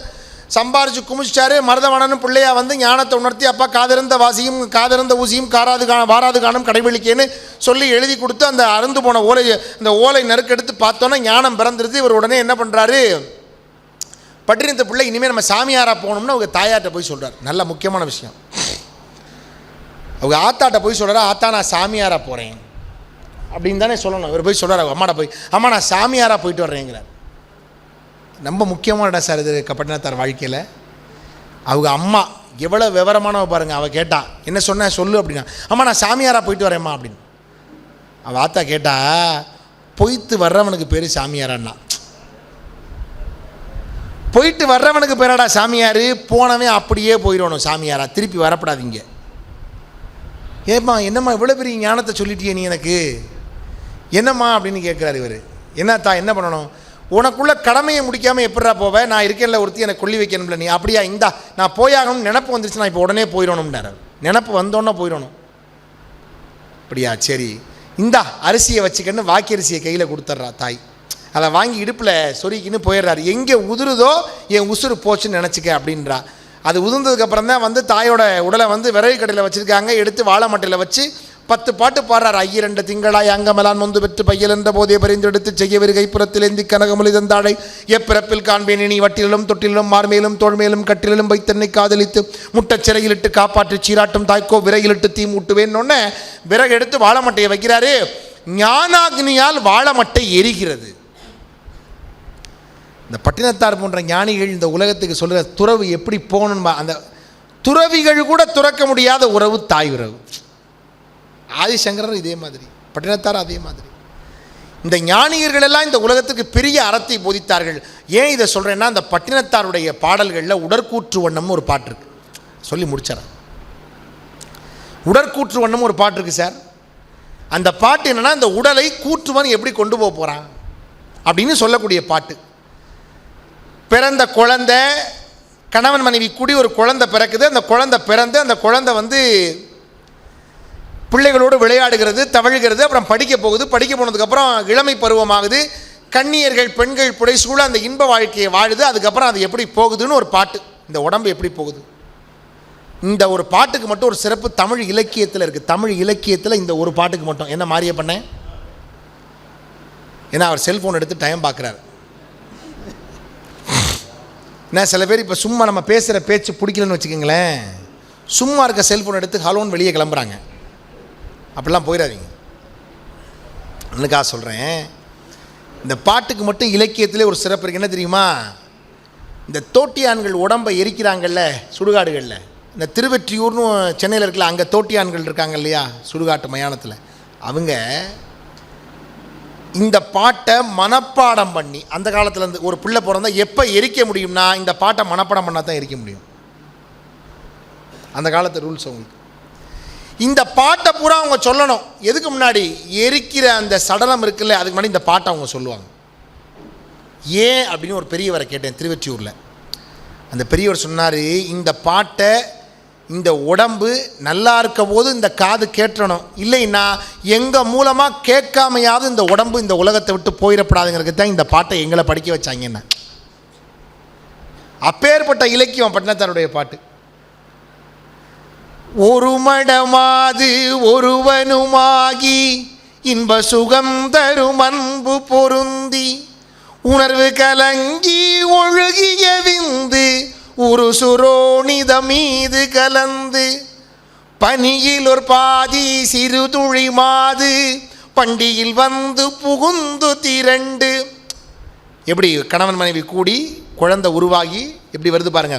ஒரு மடமாது ஒருவனுமாகி இன்ப சுகந்தரும் அன்பு பொருந்தி உணர்வு கலங்கி ஒழுகிய விந்து ஊரு சுரோணித மீது கலந்து பணியில் ஒரு பாதி சிறுதுளி மாது பண்டியில் வந்து புகுந்து திரண்டு கமடமிதென்று எப்படிலாம் வருது. பார்வை மெய் வாய் செவி கால் கைகள் என்ற உருவமுமாகி உயிர் வளர் மாதம் 9 ஒன்றும் உருண்டு திரண்டு உதர மகன்று புவியில் விழுந்து யோகமும் பாரமும் நாளும் அறிந்து மகளிர் சேனை தரவணையாடை மண்மட உந்தி உதைந்து கவிழ்ந்து மடமையில் கொங்கை அமுத மருந்தி ஓரறி வீரறி வாகி வளர்ந்து ஒளிநகையூரை இதழ் மடவாரும் வந்து முகந்திட வந்து தவழ்ந்து மடியிலிருந்து மழலை பொழிந்து வா இரு போ என நாமம் விளம்ப உடைமணியாடை அரைவடமாட உண்பவர் தின்பவர் தங்கொண்டு தெருவில் இருந்து புழுதி அலைந்து தேடிய பாலரோடி நடந்து 5 வயதாகி விளையாடியே. இப்போ தான் 5 வயசு ஆகுது அந்த பையனுக்கு. இப்போ அந்த பையன் என்ன ஆகிறான் தெரியுமா, உயர்தரு ஞான குரு உபதேச முத்தமிழின் கலையும் கரை கண்டு. 5 வயசு ஆனதுக்கப்புறம் தான் பள்ளிக்கூடத்துக்கு அனுப்பணும்னு பட்டினத்தாருக்கே தெரிஞ்சிருக்கு. இப்போல்லாம் பிறந்தோடனே புக் பண்ணி 2 வயசில் அனுப்பிடுறாங்க. மஞ்சள் கலரில் ஒரு வண்டி வருது, அந்த பையன் சொல்கிறேன், அந்த புள்ள பிடிக்கிற வண்டி வந்துருச்சுடா. காலையில் 6 மணிக்கு குடும்பமே சேர்ந்து அவனை அடித்து எழுப்பி 2 குடம் தண்ணியை திரையில் தூக்கி ஊற்றி கால் வழியாக டவுசரு மேல் வழியாக சட்டை இடுப்பில் ஒரு பெல்ட்டு கழுத்தில் ஒரு டை 2 இட்லியை உள்ளே திணிச்சு உலகமே சுற்றி அந்த பஸ்ஸு அந்த ஸ்கூலுக்குள்ளே போயிட்டு வர்றதுக்குள்ளே ஏன் தெரியுமா கழுத்தில் ஒரு டை இடுப்பில் ஒரு பெல்ட்டு, அது எக்காரணம் கொண்டு அந்த போன 2 இட்லி வெளியே வந்துடப்படாது. ஒரு டை எக்காரணம் கொண்டு அது கீழே இறங்கிடப்படாது. அதுக்கு ஒரு பெல்ட்டு 2ம் போட்டு உள்ளே அனுப்பி அங்கே போய் ஸ்கூலில் கொண்டு போய் விட்டோன்னா அங்கே ஒரு டீச்சர் இருக்கும். பாவம், அது வாங்குகிற சம்பளம் 2000 ரூபா. அது சடை என்ன நடை என்ன கொடை என்ன உடை என்ன. அடா அப்பா, இந்த பிள்ளைகளை அங்கேயும் பேச விடாமல் சைலன்ஸ். அது இந்த பிள்ளை அங்கே போய் ஒன்றும் பண்ண முடியாது. 5 வயசு வரையுமாவது காத்துருங்க. பட்டினத்தார் சொல்ல உயர்தரு ஞான 5 வயதாகி விளையாடியே உயர்தரு ஞான குரு உபதேச முத்தமிழின் கலையும் கரை கண்டு வளர்பிற என்று பலரும் விளம்ப. இந்த பையன் நல்லா வருவான், வளர்பிற என்று பலரும் விளம்ப, நல்லா வருவான் அப்படின்னு எல்லாரும் சொல்லுவாங்களாம். இந்த பையனை பார்த்து நல்லா வருவான், வளர்பிற என்று பலரும் விளம்ப. வாழ் 16 பிராயமும் வந்து 16 வயசு அப்போ தான் அவனுக்கு ஆகுது. நம்மளால் என்ன பண்ணுவான், 16 வயசு வரையும் அப்படியே திரிவான் பரட்டையாக. அதுக்கப்புறம் தான் சீப் எடுத்து ஸ்டைல்லாம் பண்ண ஆரம்பிப்பான். பார்த்துருக்கீங்களா? பட்டினத்தார் காலத்தில் இது இருந்திருக்கு. வாழ் 16 பிராயமும் வந்து மயிர் முடி கோதி 60 நீல வன்திமிர் தந்தொடை கொண்டை புனைந்து. இப்போலாம் ஸ்பைக்குன்னு வைக்கிறான், பார்த்துருக்கீங்களா? வணக்கம் அப்படின்னா மண்டையில் குத்திரும். பயங்கரமாக ஸ்டைல்லாம் பண்ணுறாங்க. ரோடெல்லாம் ஹைவேஸ் ரோடெல்லாம் போடுறாங்க. இப்போ வன்திமிர் தந்தொடை கொண்டை புனைந்து மணிபொன் இலங்கு பணிகள் அணிந்து மாகதர் போகதர் கூடி வணங்க மதன சொரூபன் இவன் என மோக மங்கையர் கண்டு மருண்டு திரண்டு வரிவழி கொண்டு சுழிய வெறிந்து மாமையில் போல் அவர் போவது கண்டு மனது பொறாமல் அவர் பிறகோடி மங்கள செங்கல சந்திகள் கொங்கை மருவ மயங்கி இதழ முதுண்டு தேடிய மாமுதல் சேர வழங்கி ஒரு முதலாகி ஒரு பொருளாகி முதுபொருளாகி இருந்த தனங்களும் வம்பிலிழந்து மதன சுகந்த விதனமிதென்று வாலிப கோலமும் வேறு பிரிந்து வழமையுமாறி இளமையுமாறி வன்பல் விழுந்திரு கண்கள் இருண்டு வயது முதிர்ந்து நரைதிரை வந்து வாத விரோத குரோதமடைந்து செங்கையினில் ஓர் தடியுமாகியே. இவ்வளவும் முடிஞ்சு கையில் கம்பு வச்சு கூனி நடந்தாச்சு. ஏன் இந்த வாழ்க்கையெல்லாம் பார்த்து இவ்வளவு ஆட்டம் போட்டு எல்லாம் பண்ணி கையை இது வந்து வாழ்க்கையை வந்து நம்ம முன்னாடி கண் போல் படம் எடுத்து காட்டுது சார் இது இந்த பாட்டு. அதுக்கப்புறம் என்ன தெரியுமா, இதுதான் ஒரு பெரிய கட்டம் வாழ்க்கையில். படுத்த படுக்கையை ஆயிடப்படாது சார் யாருமே. பெரிய கஷ்டம், அது ஒரு பெரிய துன்பத்துக்குரிய விஷயம். நடக்கும்போதே சார் பேசிக்கிட்டு இருந்தார் சார் நேற்று ஃபோனில். இப்போ இந்த போன ஆசை இப்போ தான் சார் கடையிலேருந்து போனார், போயிட்டாரே. அப்படி ஒரு சாவு இருக்குது பாருங்கள். அதெல்லாம் பெரிய கிடைக்கத்தக்கன கொடுப்பின அப்படிம்பாங்க நம்ம ஊரில். பெரிய ஆச்சரியம் பாருங்கள் எப்படி ஆகுது சில பேருக்கு. பாடுறாங்க பாரு, பண்ணத்தார் பாடுறாரு பாருங்க. வருவது போவது ஒரு முதுகூணும் மந்தி எனும்படி குந்தி நடந்து மதியும் அழிந்து செவிர் திமிர் வந்து வாயெறியாமல் விடாமல் மொழிந்து துகில் வர நேரம் இருமல் பொறாது. தூக்கம் வரும், அப்போ தான் இருமல் வரும். துகில் வர நேரம் இருமல் பொறாது தொண்டை நெஞ்சும் உலைந்து மருண்டு திடமும் அழிந்து மிகவும் அலைந்து தேரில்லாதர மேதரன் நொந்து மறையவன் வேதன் எழுதியவாறு வந்தது கண்டமும் என்று தெளிந்து கலகலவென்று மலசலம் வந்து கால்வழி மேல்வழி சார நடந்து. கலகலவென்று மலசலம் வந்து கால்வழி மேல்வழி சார நடந்து தெளிவுமிராமல் உரை தடுமாறி சிந்தையை நெஞ்சு முலைந்து மருண்டு திடமும் அலைந்து மிகவும் அலைந்து தேரில்லாதர வேதன நொந்து மறையவன் வேதன் எழுதியவாறு வந்தது கண்டமும் என்று தெளிந்து இனியன கண்ட இனியன தொந்த மேதினி வாழ்வு நில்லாது நின்ற கடன்முறை பேசும் என உரை நாவுற அங்கி விழுந்துகை கொண்டு மொழிந்து கடைவழி கஞ்சி ஒழுகிட வந்து பூதமும் 4 சுவாசமும் நின்று நெஞ்சு தடுமாறி வரும் நேரமே. இப்பத்தான் நெஞ்சு தடுமாறி வருமா. ஆத்தி நல்ல காரியம் பண்ணியிருக்கலாமே, அப்போவே புதிய பார்வையில் சேர்ந்துருக்கலாமே. இந்த காமராஜ் சொன்னாரோ அதை கேட்காம விட்டுட்டோமே. இந்த தேவோட்ராமநாதன் வந்து பேசினாரே, அப்போவாது இந்த பிரம்மத்தை பிடிச்சிட்டா. இந்த மாணிக்க வாசகம் யோகாலாம் அப்படி பண்ணாரே, அவர் சொன்னபடிலாம் நடந்திருக்கலாமே. எவ்வளோ நல்ல காரியம். இவரை மாதிரியாவது ஒரு அரங்காவலராக ஆயிருக்கலாமே, முடியலையே. ஒரு கோயில் காரியம் கூட பண்ண முடியலையே. நாராயணன் சார் மாதிரி ஒரு பெரிய யூனிவர்சிட்டியில் பிள்ளைகளுக்கு கல்வி சொல்லி கொடுத்துருக்கலாமே, முடியலையே. அப்படின்னு எல்லா நினப்பும் அப்போ வருமா. நெஞ்சு தடுமாறி வரும் நேரமே. அப்போ தான் எப்படி உசுரை எடுத்துகிட்டு போகிறான் பாருங்க. காட்சியை காட்டுறாரு பாருங்க பட்டினத்தார். வளர்பிறை போல எகிரும் ரோமமும் சடையும் சிறு குஞ்சியும் மிஞ்ச மனது மிருண்ட வடிவம் இலங்க மாமலை போல் யம தூதர்கள் வந்து வலை கொடு வீசி உயிர் கொடு போக. வலைய வீசி உயிர் கொடு போக மைந்தரும் வந்து பிள்ளையெல்லாம் வருதான். அப்போ தான் கேள்விப்பட்டு ஏன்னா அப்போ தான் கேட்க போயிருச்சா, சரி வாங்க போவோம், உசுறு போச்சான்னு கேட்டுட்டு தான் வருவான். மைந்தர் வந்து குனிந்தள நொந்து மடியில் விழுந்து மனைவி புலம்ப மாழ்கினரே இவர் காலம் அறிந்து பழையவர் காணும் எனும் அயலார்கள் பஞ்சு பறந்திட வந்து நின்றவர். பஞ்சு பறக்கும் காற்றுல. அது மாதிரி அயலார்கள் தூரத்தில் இருக்கவங்கெல்லாம் வர்றாங்களாம் தேடி. யாருக்கு? இறந்து போனதை பார்க்க. அதெல்லாம் அந்த காலம் பட்டினத்தார் காலம். இப்போல்லாம் மெசேஜ் தான், இப்போல்லாம் வரமாட்டாங்க. பஞ்சு பறந்திட வந்து நின்றவர் பந்தரிடுமென வந்து பறையிட முந்தவே பிணம் வேக விசாரியும் என்று பலரையும் மேவி முதியவர் தாம் இருந்த சவம் கழுவும் சிலரையும் பனைத்துயில் தொங்கல் களபம் அணிந்து பாவகமே செய்து நாரும் உடம்பை குளிப்பாட்டுவாங்க, நாரும் உடம்புக்கு மாலைகள் போடுவார்கள், எல்லாம் செய்வார்கள். பாவகமே செய்து நாரும் உடம்பை வரிசை கெடாமல் எடும் என ஓடி மைந்தரும் எல்லாம் வந்து எடுமொழி கடுகி நடந்து சுடலை அடைந்து. இந்த வரி ரொம்ப முக்கியம். இந்த சுடலைக்கு போகிற போது யாருமே மெதுவாக போக மாட்டான், பார்த்துருக்கீங்களா? ஏன்னா அந்த காரியத்துக்கு மட்டும் என்ன காரியம்னு பேர்? பெரிய காரியம். மற்ற காரியங்களை விடலாம் அது ரொம்ப பெருசு.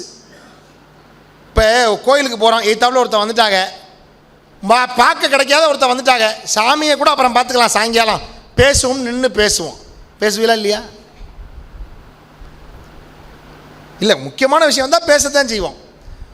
ஒரு பொருள் வாங்கிட்டு வர்றான், நல்லா கேட்டுங்க, ஒரு பொருள் வாங்கிட்டு வர்றான். வாங்கிட்டு வர்ற போது ஒருத்தர் எய்த்தாப்பில் பார்த்துட்டான், அவசரமாக போகணும், இருந்தாலும் நின்று பேசிட்டு போவோம். ஆனால் இதுக்கு போகிற போது இதை வச்சுக்கிட்டு எய்த்தாப்பில் ஒருத்தர் வந்துட்டாங்க, கையில் வச்சுக்கிட்டு பேசிக்கிட்டு போமா சார்? பேச மாட்டான், நேராக அங்கே போங்க. இப்போ என்ன தெரியுமா, இந்த உடம்புக்கு என்ன மரியாதை இருக்குது தெரியுமா? இப்போ ஏற்பட்ட விஷயம் இது நல்லா தெரிஞ்சுங்க.